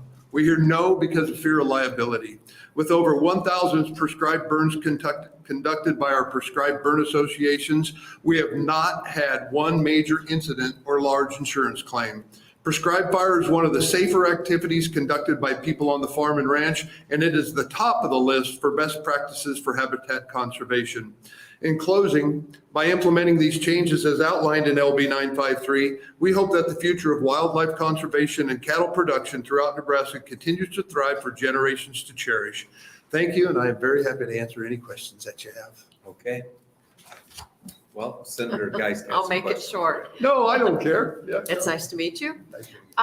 Pheasants Forever prescribed burns. I wouldn't put those two things together. So I'm curious if this helps pheasant habitat. It does. It's one of the most,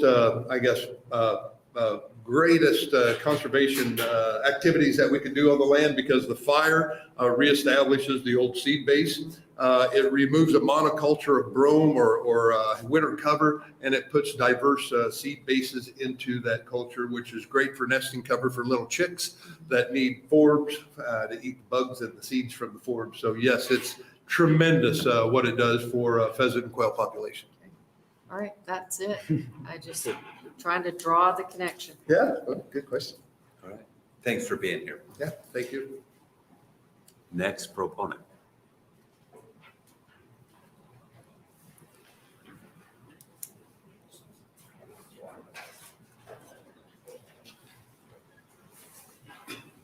Good afternoon, welcome.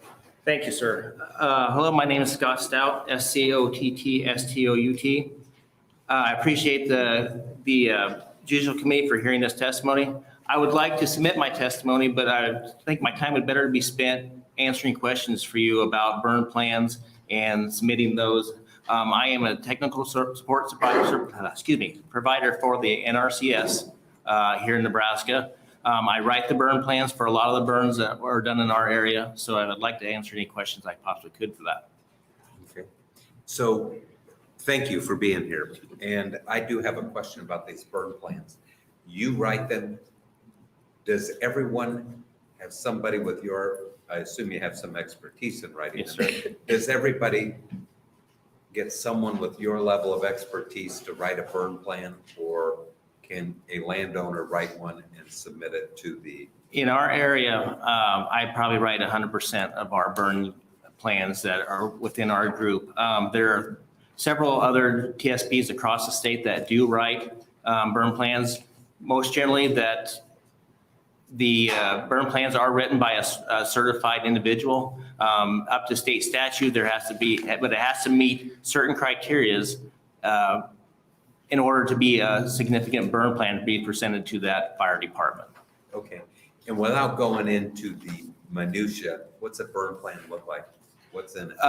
So a typical burn plan would have several pieces of information in it that would give you the location of your fire, the wind direction that you need, the special parameters that it would take in order to perform that fire in a safe and effective way. It has the landowner's name, how, a lot of the legal, technical areas of how the fire would be conducted, as like an ignition sequence, stuff like that. How many different individuals it take to control and perform that fire. So there's a lot of different aspects that go into a burn plan that the ones I write for the NRCS is about 29 pages long. Okay. So it goes in very in depth, but the state statute does not require everything that is in that. Is there a standard for how many people need to attend to one of these fires? That depends on the objective of the fire and what it calls. There's no set number that in a specific amount of acres. There's really no set number that it takes to do that. But as a burn planner, you have a set of jobs that you establish for that burn, and that burn will allow, or that would kind of give you an idea of how many people that would take to do that fire. So it's more of a educated guess on how many it would take. And I've been doing it long enough. I think I have a pretty good grasp of what it would take in order to do these more volatile, higher intensity fires.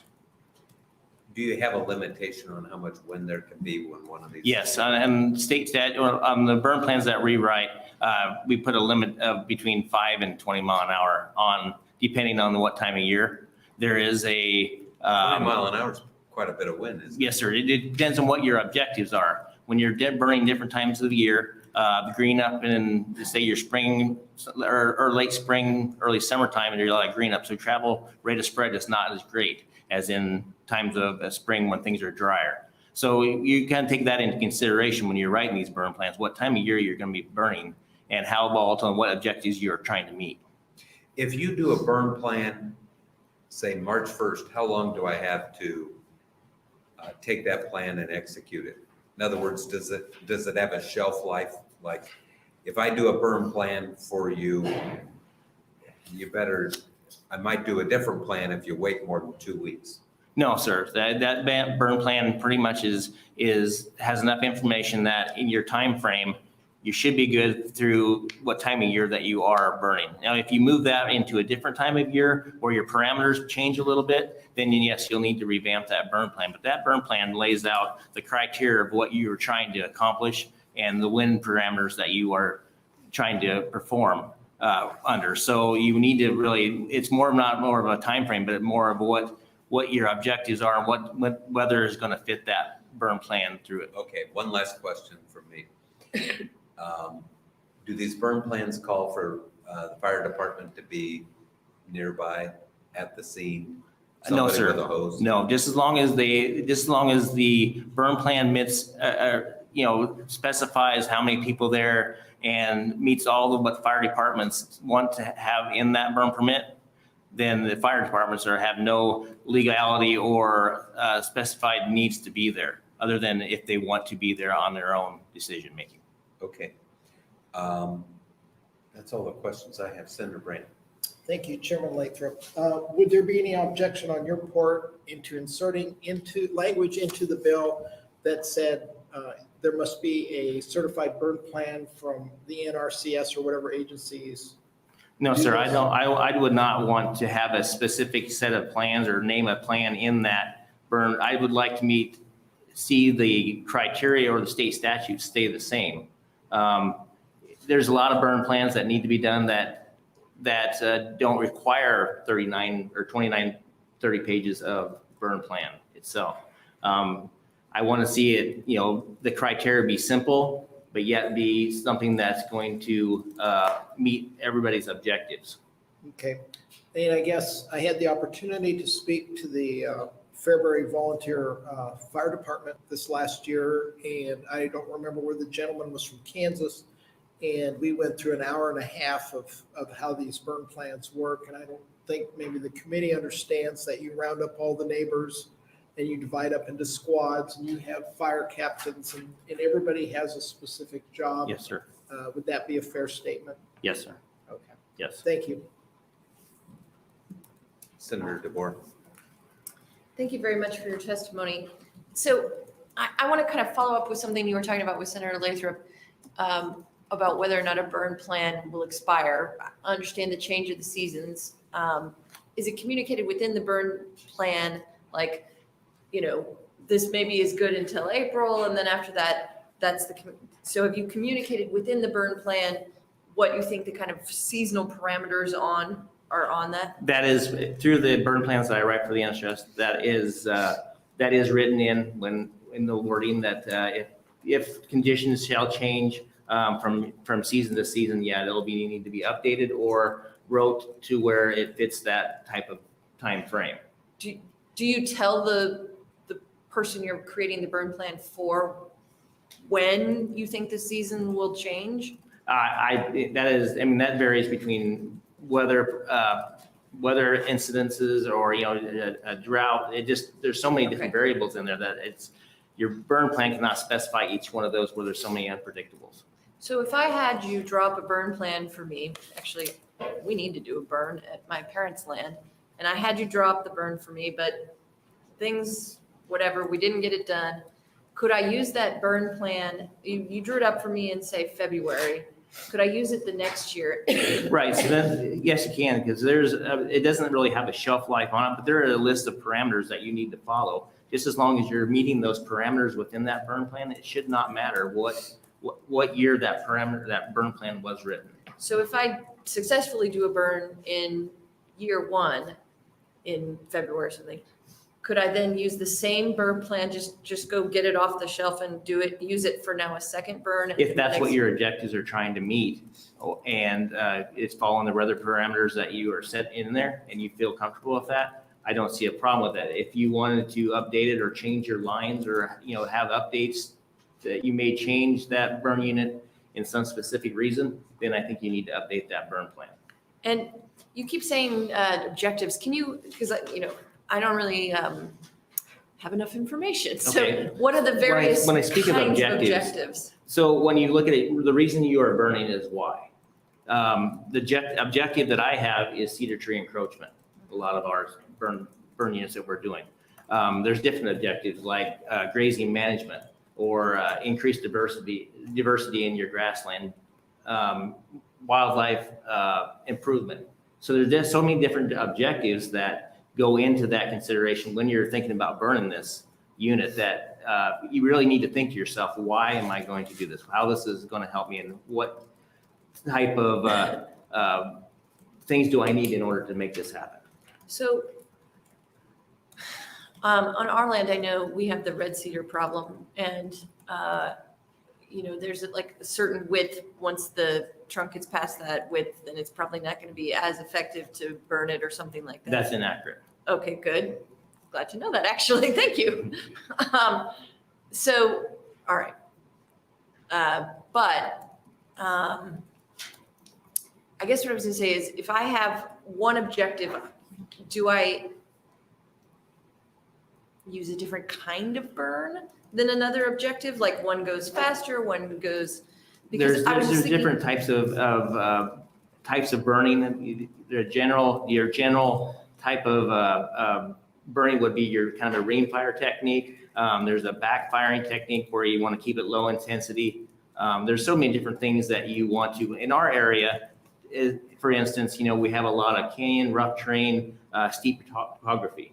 So we use a lot of ring fire techniques with internal ignition that allows you some more erratic fire behavior to get rid of those larger scale trees.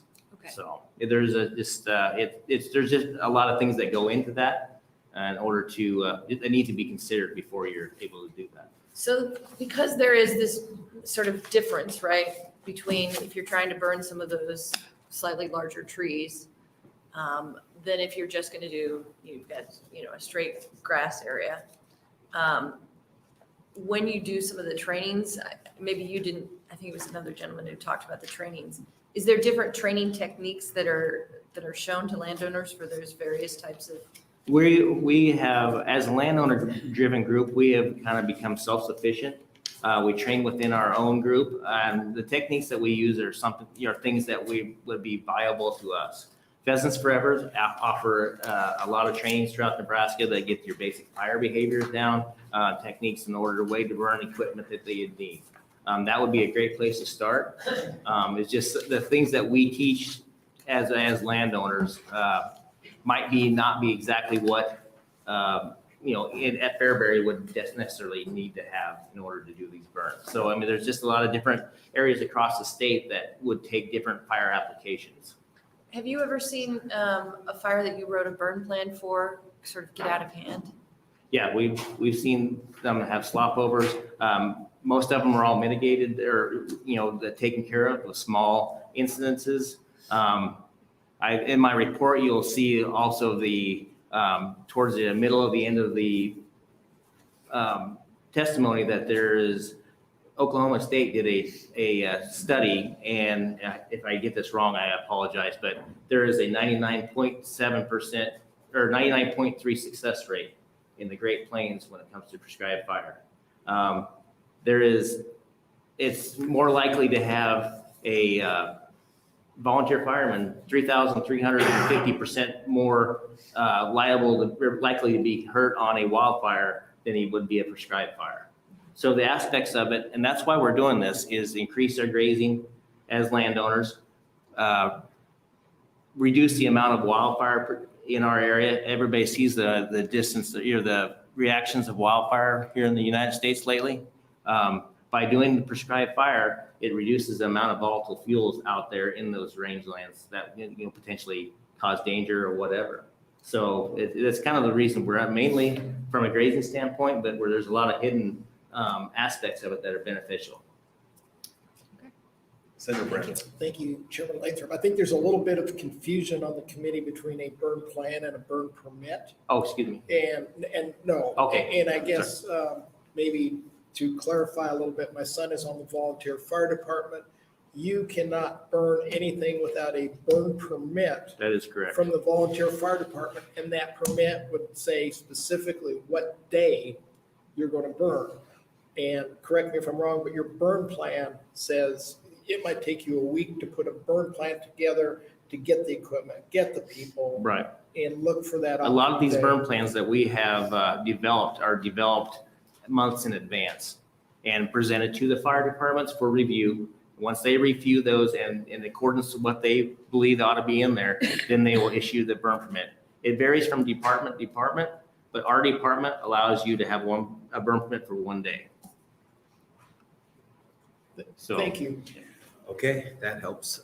I don't see any other questions. Thanks for sharing your expertise. You're welcome. Thank you for having me. Appreciate having you here. Next proponent.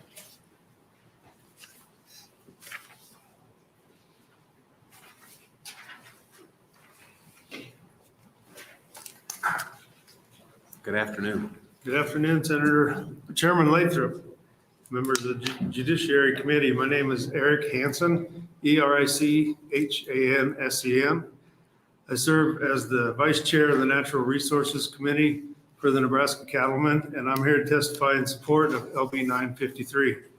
I am a fifth-generation Sandhills rancher, and over the past 15 years, I've spent an estimated $60,000 on the mechanical removal of eastern red cedars on my ranch.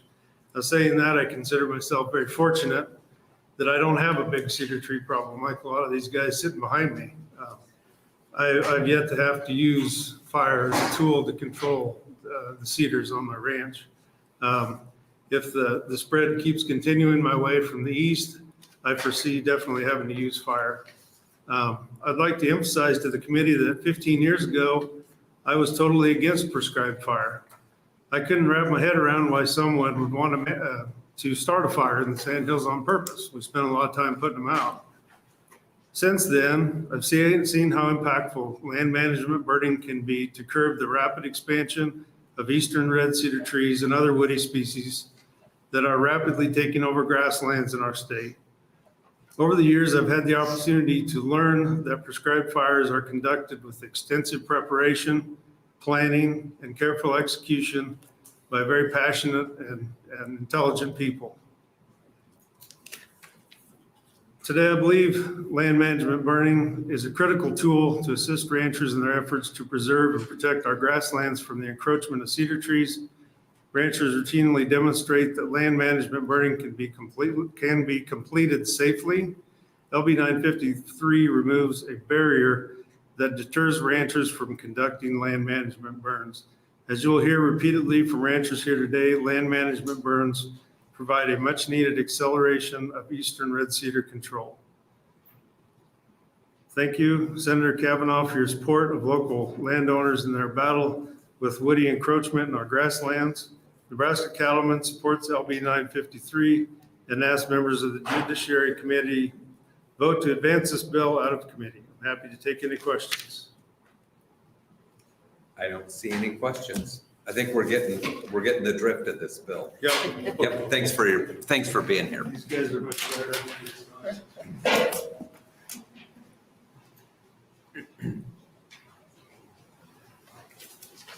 Welcome. Thank you. Thank you to the committee. My name is Tell Dietrich, Telldeatrich. Thank you for the opportunity to testify in this hearing. I'm a fourth-generation rancher from Lincoln County. I'm also the treasurer for the Loess Canyon Rangeland Alliance. We're the premier burn association in Nebraska. We have safely and successfully conducted prescribed fire on over 90,000 acres, and we represent total land holdings of 200,000 acres that our members control. I was there for one of the first burns conducted in our area in 2002, and my family was an active player in recognizing the economic danger of unchecked brush encroachment on our native prairies and the usefulness of fire to reduce the destruction that we were seeing. We as landowners and collectively as the Ellis area have set out to do what we were told could not be done, and have been blessed with a community that continues to work together to reach new heights and utilizing fire as a tool to improve rangeland health, and as I learned this week, also further protecting an endangered species, causing its population to increase, which has never been done in the way that we're doing it by private landowners. We've been in the front of the effort to increase fire awareness and reduce the barriers of entry to landowners and managers in utilizing fire in the Great Plains region because of the desire to improve rangeland and to see landowners free to exercise their right to manage their own land using the most effective tools available to them. We support this bill. Fire has long been one of the most safe and effective tools available to land managers, and it has been made this way by the guidelines put in place for a multi-year planning process. We're talking 5 years if we want to put fire on the ground, whether it's 50 acres or 3,000 acres.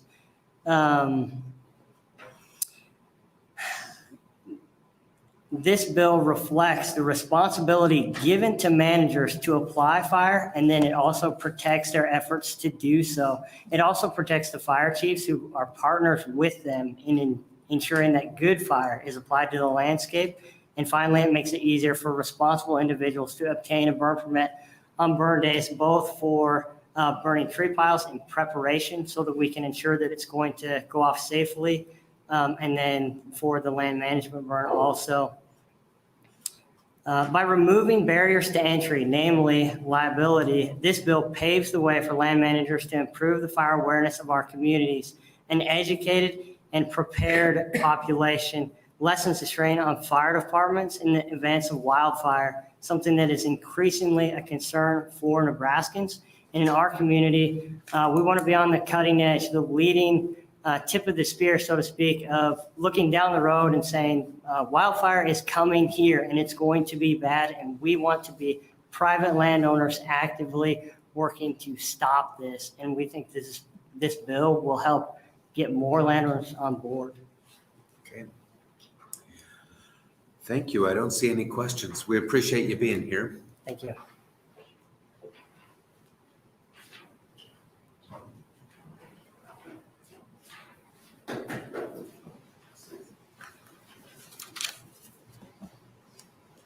Good afternoon. Good afternoon, Chairman Lathrop, members of the Judiciary Committee. My name is Jay Ferris, Jayferris. I'm the Director of Political Advocacy and State Policy from the Nebraska Farm Bureau. I'm here today in support of LB 953 on behalf of Nebraska Farm Bureau. We would like to thank Senator Kavanaugh for introducing this bill. I just want to point out that controlled burning is an important management tool for landowners for the control of weeds, pests, insects, and disease. Many times field burning is less expensive and can provide better control than most other methods such as pesticides or tillage. Nebraska Farm Bureau has a longstanding policy that supports prescribed burning as a landowner right for proper land management. LB 953 does provide some liability protection for landowners and local fire departments for damages if the permitted land management burn were to get out of control and there's no evidence of gross negligence. And further protects the right of landowners by including in the public interest and not considering it a nuisance if you're following all state laws and regulations. On a personal note, I am a landowner myself, have had some permitted burns in the past. And I will also state on the liability protection for fire departments, I will say it was many times we would partner with the fire department and use our prescribed burns as training. 2 instances, the fire department was happy to come out and use it, but then they got nervous and said, because of liability issues, we can't come out. As a landowner, it was very good because I'm not experienced in fires, and having the fire department assist and help with that burn was something that was of benefit to me at the time. With that, the changes that are proposed in LB 953, we believe are needed and supported by the grassroots members of the Nebraska Farm Bureau. And I encourage this committee to advance 953. And I thank the committee for your time today and be happy to answer any questions. Okay. Senator Bragg. Thank you, Chairman Lathrop. Thank you, Mr. Ferris, for your testimony today. Do you see this bill as a blanket liability for the fire department, the landowner, the crew? Everybody involved with this gets liability or gets immunity? Within reason, just for providing you're following the best management practices, the guidelines, get your burn permit. If things get out of control that are beyond your control, it would protect you from liability, in my opinion. All right, thank you. I don't see any other questions. Thanks for being here. You bet, thank you. Yeah.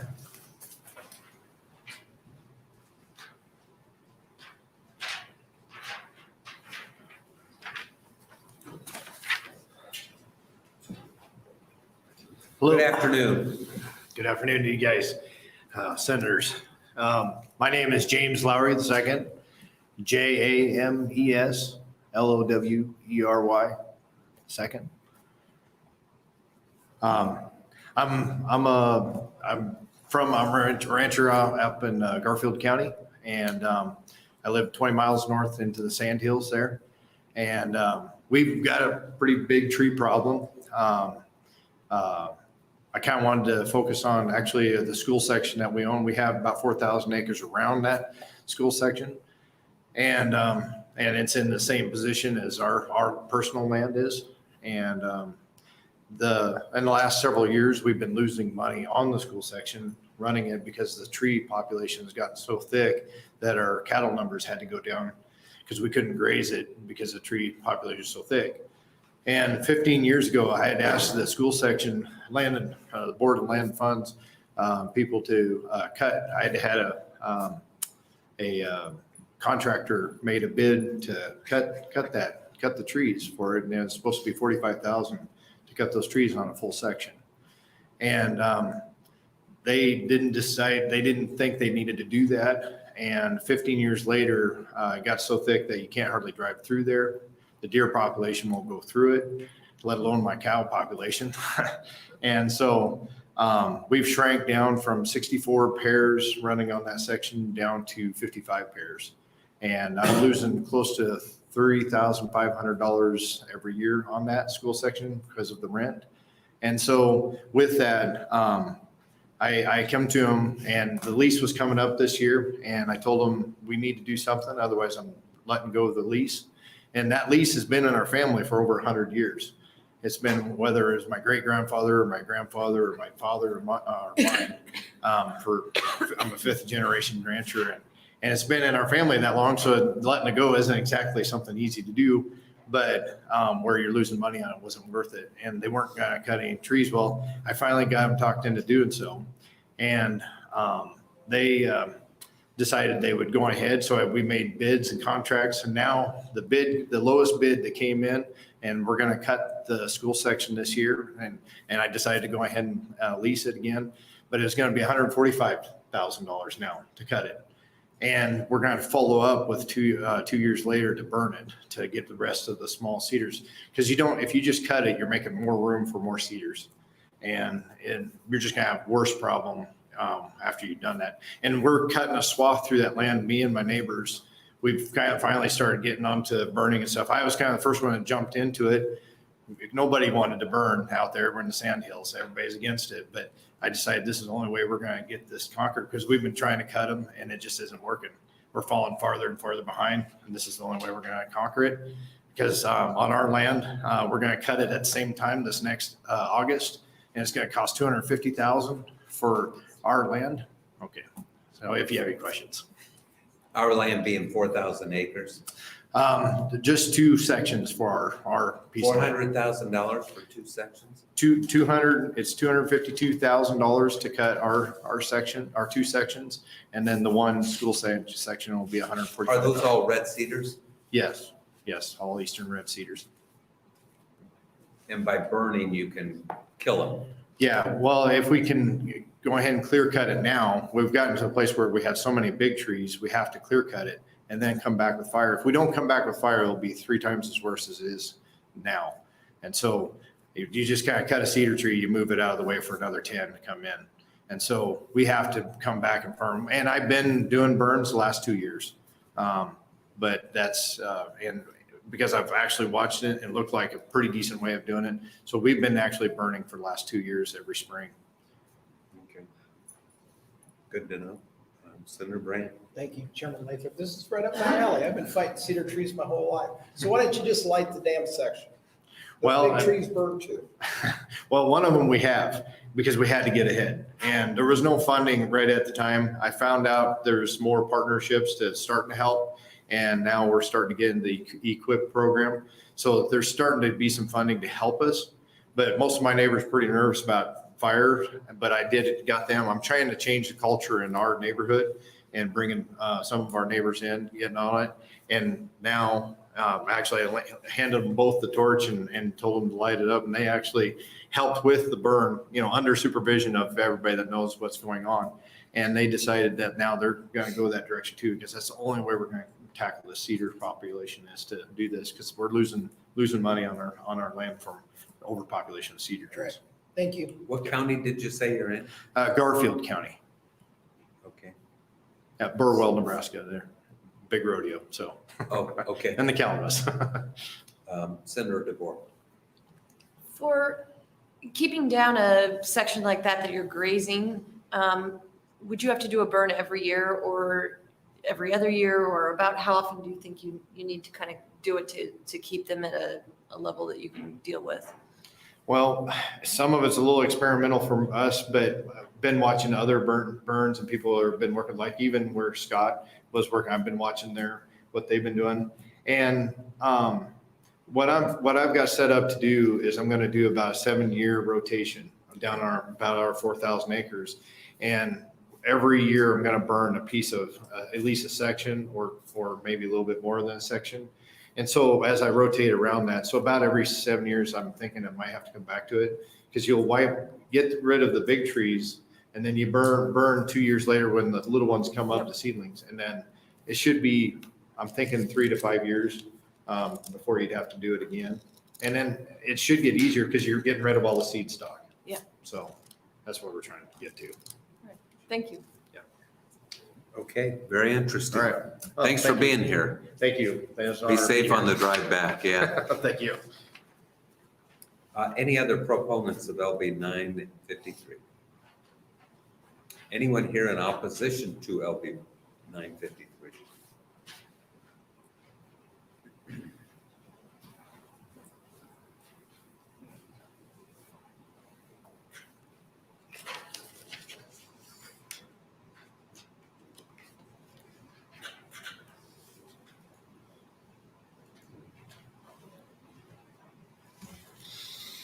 Good afternoon once again. Thank you. And I believe I've heard your admonition that it's now 4 o'clock on a Friday afternoon. It's now 5 o'clock on a Friday afternoon. My name is John Lindsay, JOHNLINDSAY, appearing on behalf of the Nebraska Association of Trial Attorneys. And Senator Brandt, I've heard several people today say I'm not a lawyer, but I would say I'm not a farmer.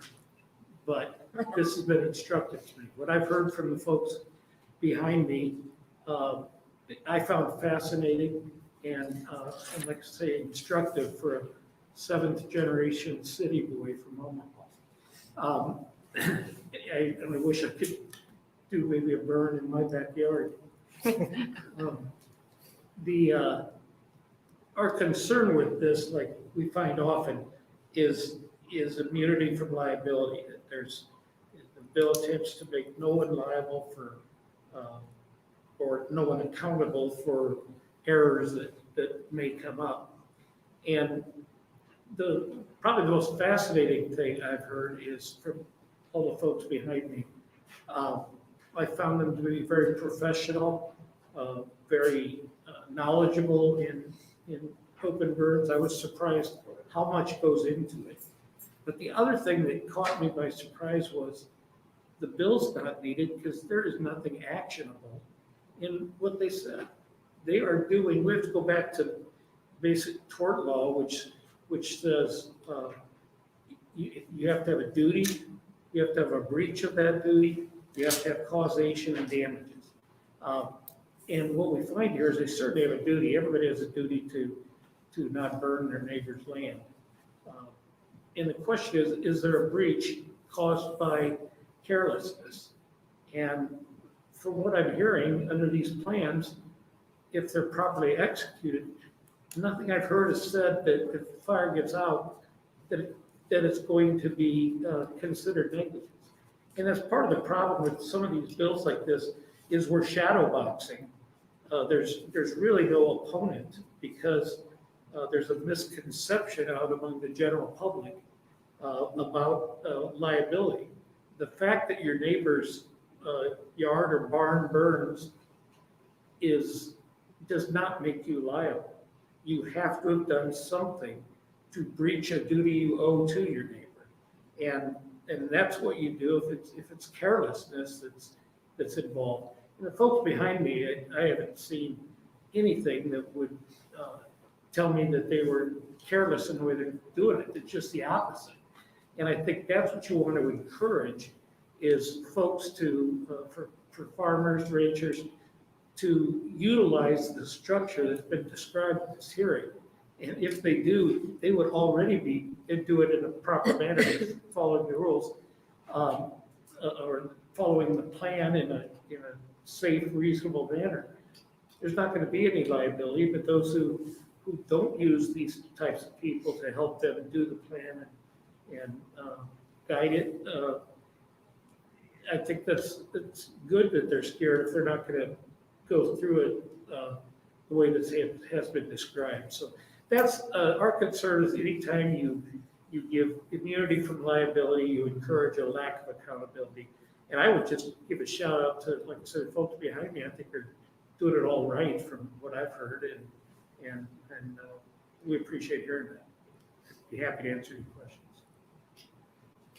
I don't see any questions today. Thank you.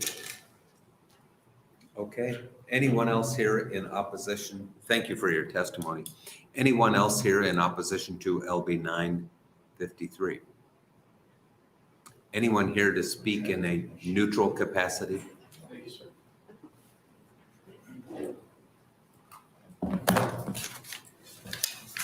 Thank you. Appreciate it. Mr. Chair, members of the committee, my name is Jerry Stillmock, Jerry Stilmock, testifying on behalf of my client, the Nebraska State Volunteer Firefighters Association. Neutral position. There are three areas addressed in the bill.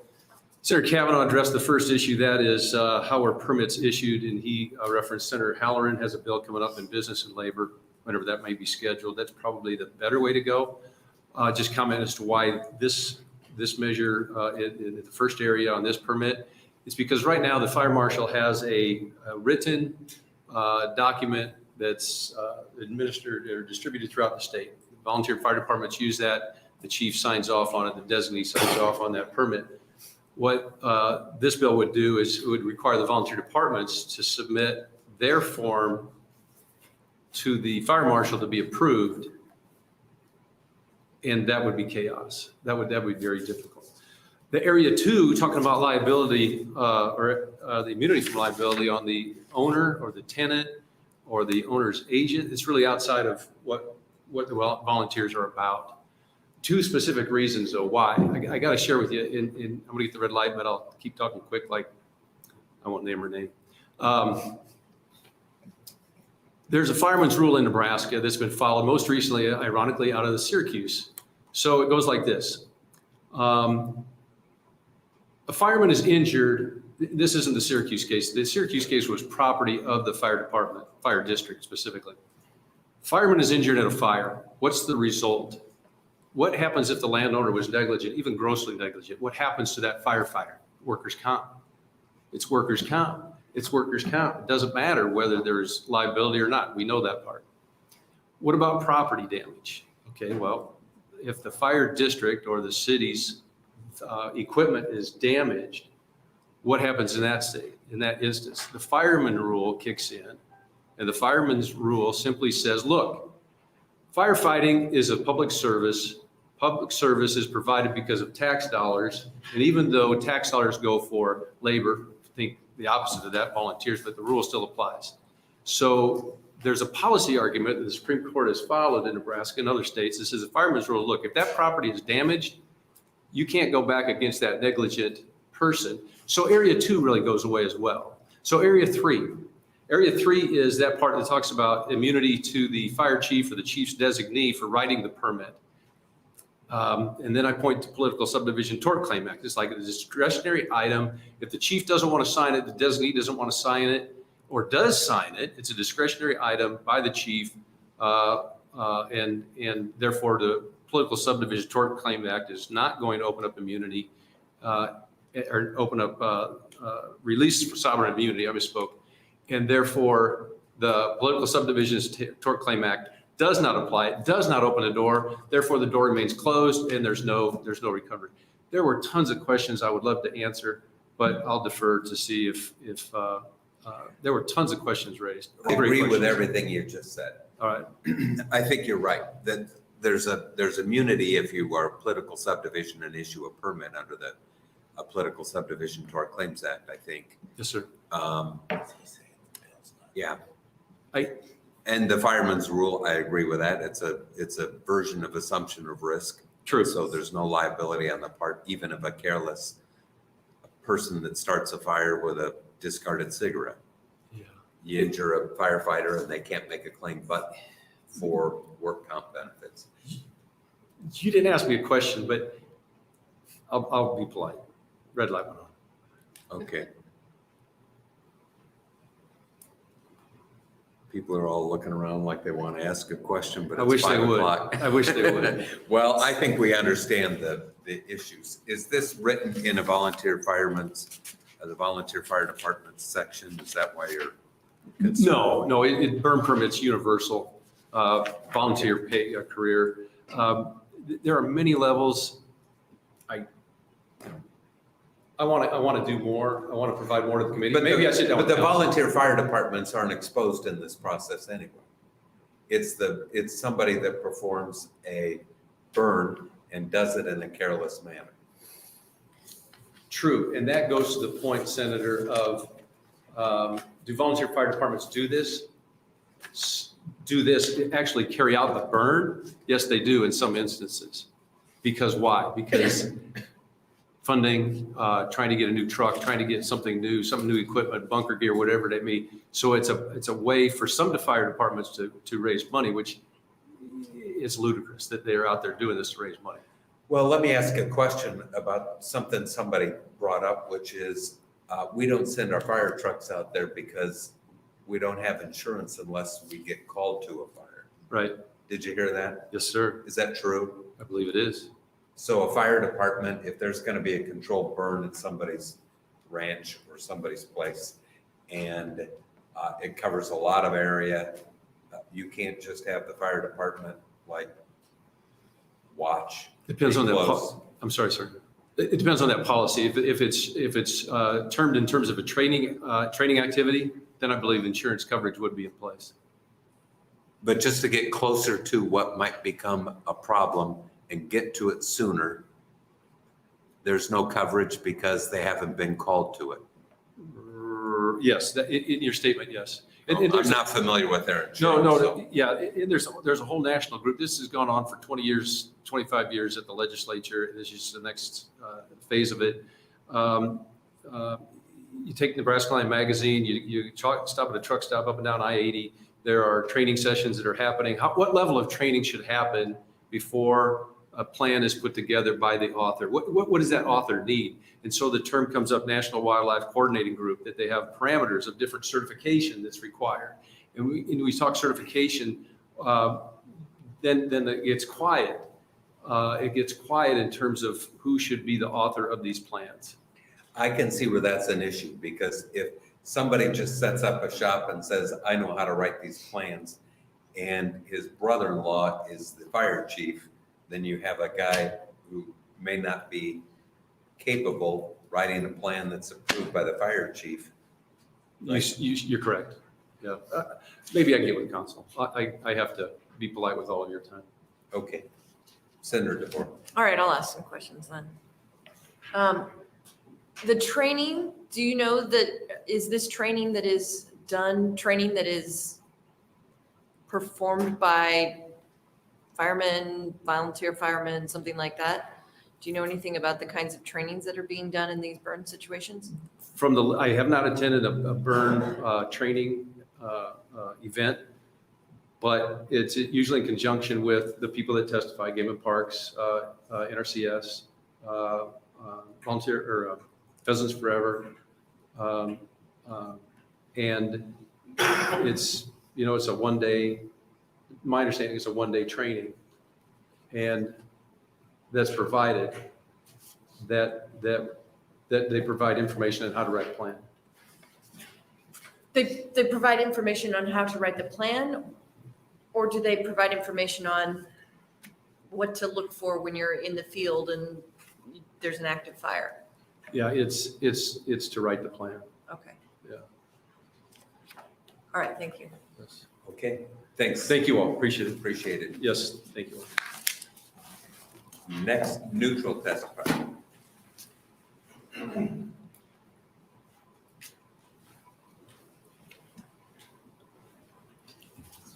Good evening. Thank you. Yeah, good afternoon, Senator Lathrop and members of the Judiciary Committee.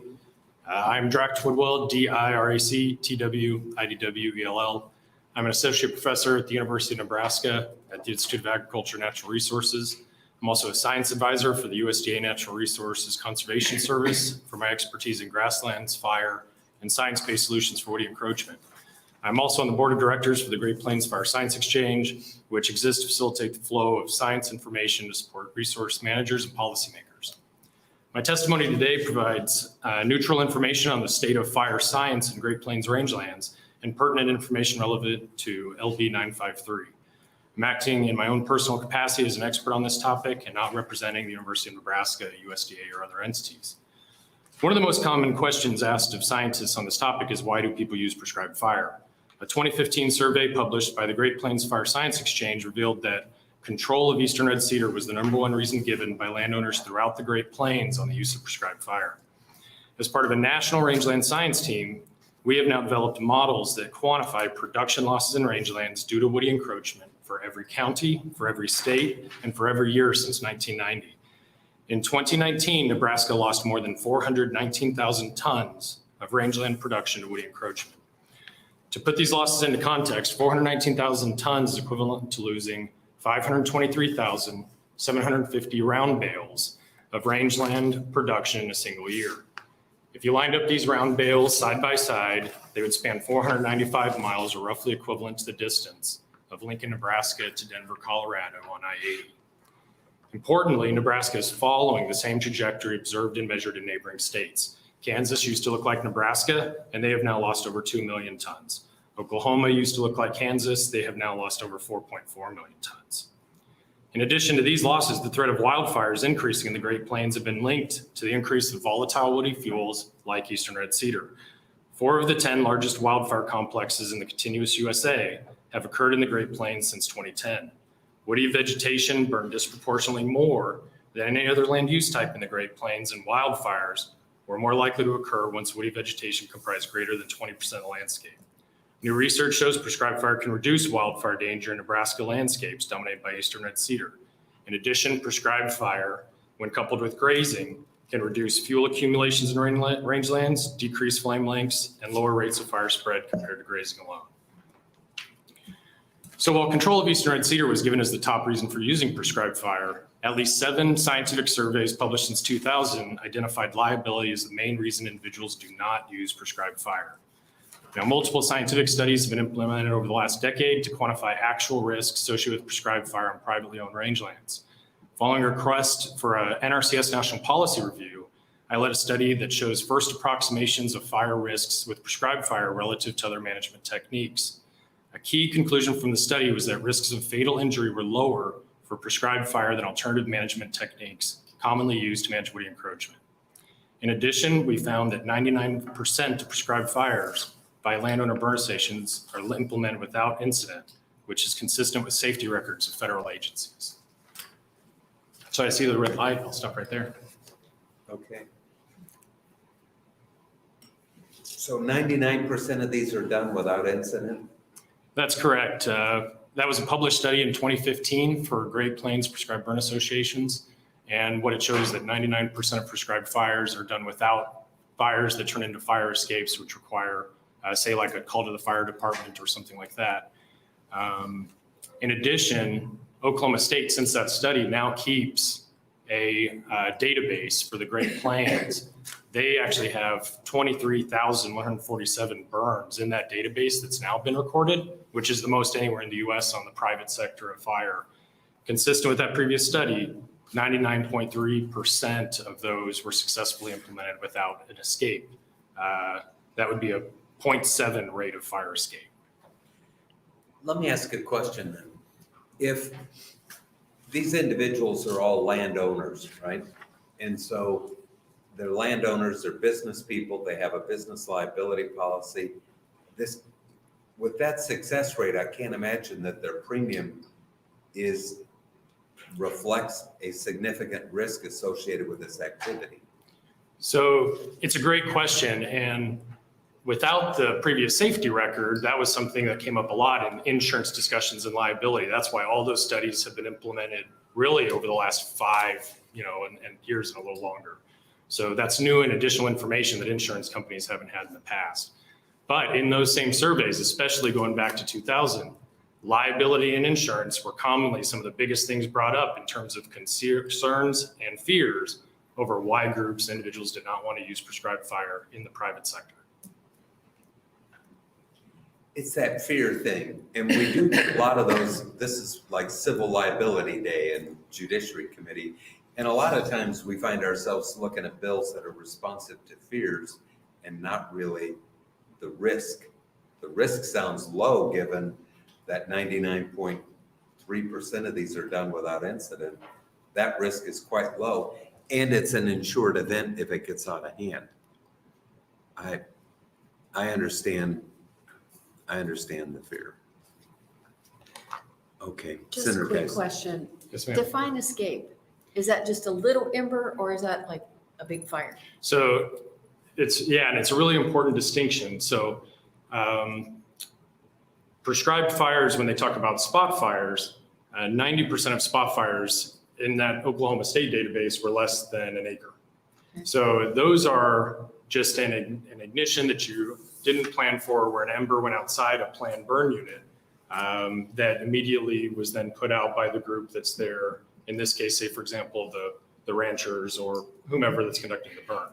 An escape is where a spot fire is not initially contained and then spreads and requires external personnel that aren't part of the prescribed fire unit. So for example, that might be a call to the fire department. So that's the difference. So Now, it's a bigger deal than a spot fire. exactly, exactly. Thank you. Okay. Very good. Thanks for being here and sharing your Sure. expertise on the topic. Thank you. Neutral testimony.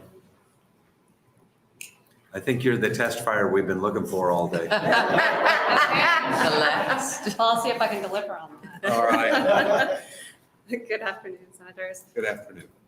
My name is Shelley Kelly, Shelley Kelly. Thanks for this opportunity. I'm representing the Sand Hills Task Force, and we're taking a neutral stance. I'm the executive director for the Sand Hills Task Force, and I'm also a cattle rancher.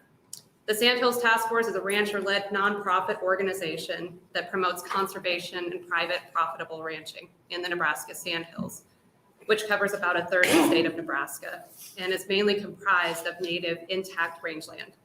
The healthy, productive native rangeland is managed by ranchers that sincerely care about the land, just like what you've heard before. They also care about the animals, both domestic and wild, that reside there. A little about me: I grew up on a ranch in the Sand Hills. During and after college, I worked for the NRCS for 10 years, where I received most of my training on conducting prescribed burns and writing plans for them.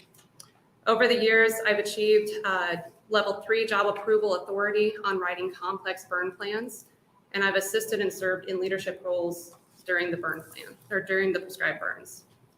The Sand Hills Task Force formed in 1993, and ever since then, the organization has helped ranchers address natural resource and ranching concerns through technical assistance and financial assistance.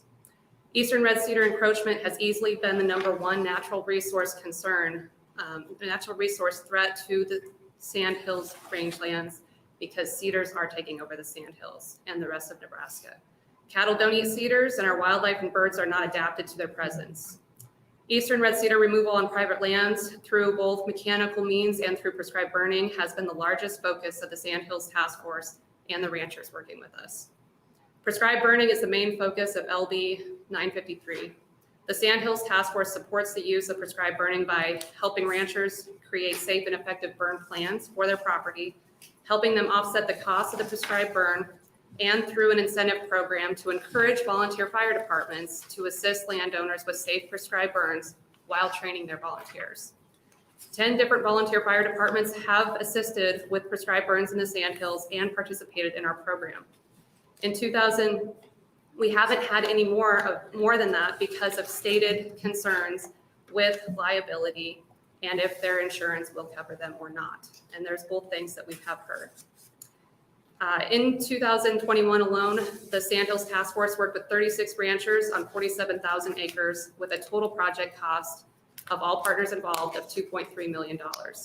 65% of those acres were cedar removal, either through prescribed burning or mechanical means. We have projects planned that will be completed on an additional 56 ranchers, and 48 of them are cedar projects. There has been a drastic increase in the interest in prescribed burning and lots of questions in the last 2 years. I see the yellow light. I'll give the time. I would sure be happy to answer any questions if you had any. I got one for you. You are a rancher currently. So I assume you have a liability policy. I do. Does that policy exclude a controlled burn? It is not stated that it excludes it, but when I looked for policies, there were not many insurance representatives that would tell me that a prescribed burn was covered, and I interviewed a lot of them. So the policy generally protects you from liability for negligence other than the operation of a motor vehicle. Some commercial policies might include the motor vehicle, but you have a liability policy that covers you for your negligent conduct. And as long as if you do something that is negligent, they will cover it unless it's excluded, right? So Correct. But they do always have a statement that says that a clause that states it will not cover an intentional negligent act. And there are companies that view lighting your land on fire as an intentional negligent act. okay, I may disagree with that, but I'm not going to offer legal advice from here. What I will say is liability policies will exclude intentional acts. You can't insure, I can't get a policy, insure myself, assault him, and then turn it over to insurance when he wants me to pay for his medical expenses. If you set a fire, that setting the fire may be intentional. If you set your barn on fire, not covered. If you set your grass on fire and it gets away from you, or you had a bad plan, I don't think that's an intentional act. I think that's negligence and should be covered by the liability policy. Now, there's other lawyers in the room and they may disagree, but we do struggle in this committee when people want immunity for something they're afraid of. And today we had somebody on another one of the bills that was the airport bill. The guy can't get insurance, and it really is a fear of liability. His isn't so much a liability concern as there's so few of these that nobody wants to create a pool of them. You can't create a pool of them to have an insurance product, and they just go, there aren't enough of these, we're not getting in the business. But in this case, I'm struggling to see where the need for the immunity exists only because the general liability policy should cover carelessness in managing one of these things, which sounds like a very rare occasion. That's personal editorial from the chair for whatever that's worth. Yeah, One Senator short Geis. question. Is it more cost effective to do a controlled burn than a mechanical removal of the trees? Nearly always. If you have a lot of trees, it makes a lot more sense to do the prescribed burn. And also the prescribed burn consumes the little cedars in the grass that you just can't see. Yeah, you can try to clear them all, but you can't see them. Okay, I don't see any other questions. But thanks for being here. We appreciate it. We appreciate hearing from all of you. I serve on the Ag Committee along with Senator Kavanaugh. One of the things that I know about serving on the Ag Committee, and today's a little bit of an Ag Committee type of a hearing, people come from a long ways to be heard. And I very, very much appreciate it. I think the committee's been well educated on the topic today. And so thanks for being here. Have a safe trip back to the far reaches of Nebraska from which you came, and a great weekend. Senator Kavanaugh, you may close on the bill. I will add for the record that we have position letters, 5 from the proponents and no position letters from opponents or neutral testimony. Thank you, Chairman Lathrop, and thank you, members of the committee tonight. There's actually, I have a written testimony from somebody who had to leave. If I can circulate to the committee, I have a copy of it. From the Nature Conservancy, they wanted to make sure you guys got to see their position. And I think that's an important point. I wanted to make sure you got their testimony as well, because as I stated earlier, the reason that I was interested in the prescribed burn initially is that it is an issue that is supported by ranchers, farmers, hunters, environmentalists, and they all share the passion for this and the interest in this issue, because as you heard in the testimony, particularly I think from Dr. Treadwell, I'm sorry, I may be mispronouncing, but the professor here, about that we're losing land. We've lost 2 million tons worth of biomass material, which could be food for livestock in the state of Kansas, and we've lost 419,000 tons since, I think he said 2019 in the state of Nebraska. And what that essentially means is we're losing productive land in Nebraska. And when we lose productive land, it is our business, agricultural business is less efficient, it's more costly, and less productive. And that same land is habitat to animals that people want to hunt, that people want to appreciate in other ways. These red cedars in particular are sucking up our vital water resources, which Senator Lathrop knows. We just had a long hearing in agriculture this week about water being taken up by invasive species. And so this is an issue prescribed fire addresses a lot of the concerns that we're facing as a society and as a state going forward. And it does it at no cost to the state of Nebraska. There's no fiscal note associated with this bill. And what the people who are advocates for this are asking for is more certainty in the liability and a little bit more protection if they follow this rigorous process that they described to you. Senator Brandt made a very good point about the fact that there's a difference between a plan and a permit, and that the plan is the plan and the permit is issued on a very specific basis.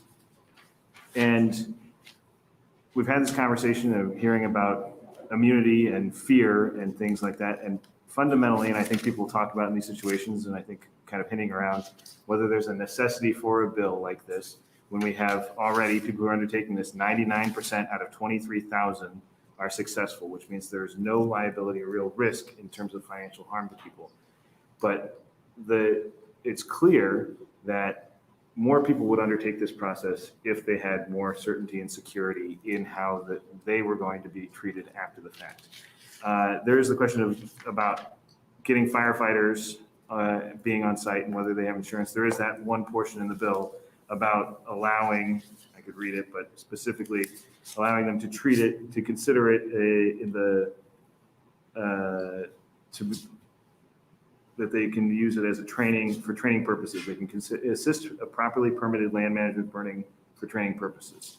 And I think that is to address that kind of concern, to allow more volunteer firefighters, more volunteer fire departments to come and be on site and have that security to allow them to make sure that they are there. But ultimately, the interest of this bill is to, one, encourage people to follow this rigorous process that is successful in doing this safely. And this process is safer and more cost effective than other methods of achieving this objective. And the objective is one that will put more lands in production, will be better for the environment and better for the habitat of wild animals. And so that is why this is a good idea, and this is why it is necessary, and that's why there are so many people here to testify on behalf of this bill. And obviously, as I said before, I think Mr. Stillmock and Mr. Lindsay brought up some points, and that I've expressed my interest to them before, that if there's ways we can work with them to still serve the intent and the purpose of this bill, we certainly are interested in doing that. And I would point out, you had mentioned those letters, and I circulated that testimony. Those are some very good letters, have some very good points. And as Senator Geist asked about the cost effectiveness, I think one of the letters submitted specifically tells you the cost difference between mechanical removal per acre versus the prescribed fire cost per acre, and it's a pretty stark difference. I appreciate your time on a Friday evening. I appreciate everybody hanging in here with me, but if you had any questions left, I'd be happy to take them now or off the mic. I don't see another question. Thanks, Senator Kavanaugh. Thanks, everyone. Thank you, Chairman Lathrop and Judiciary Committee. Yes. And yours is 450. Yeah.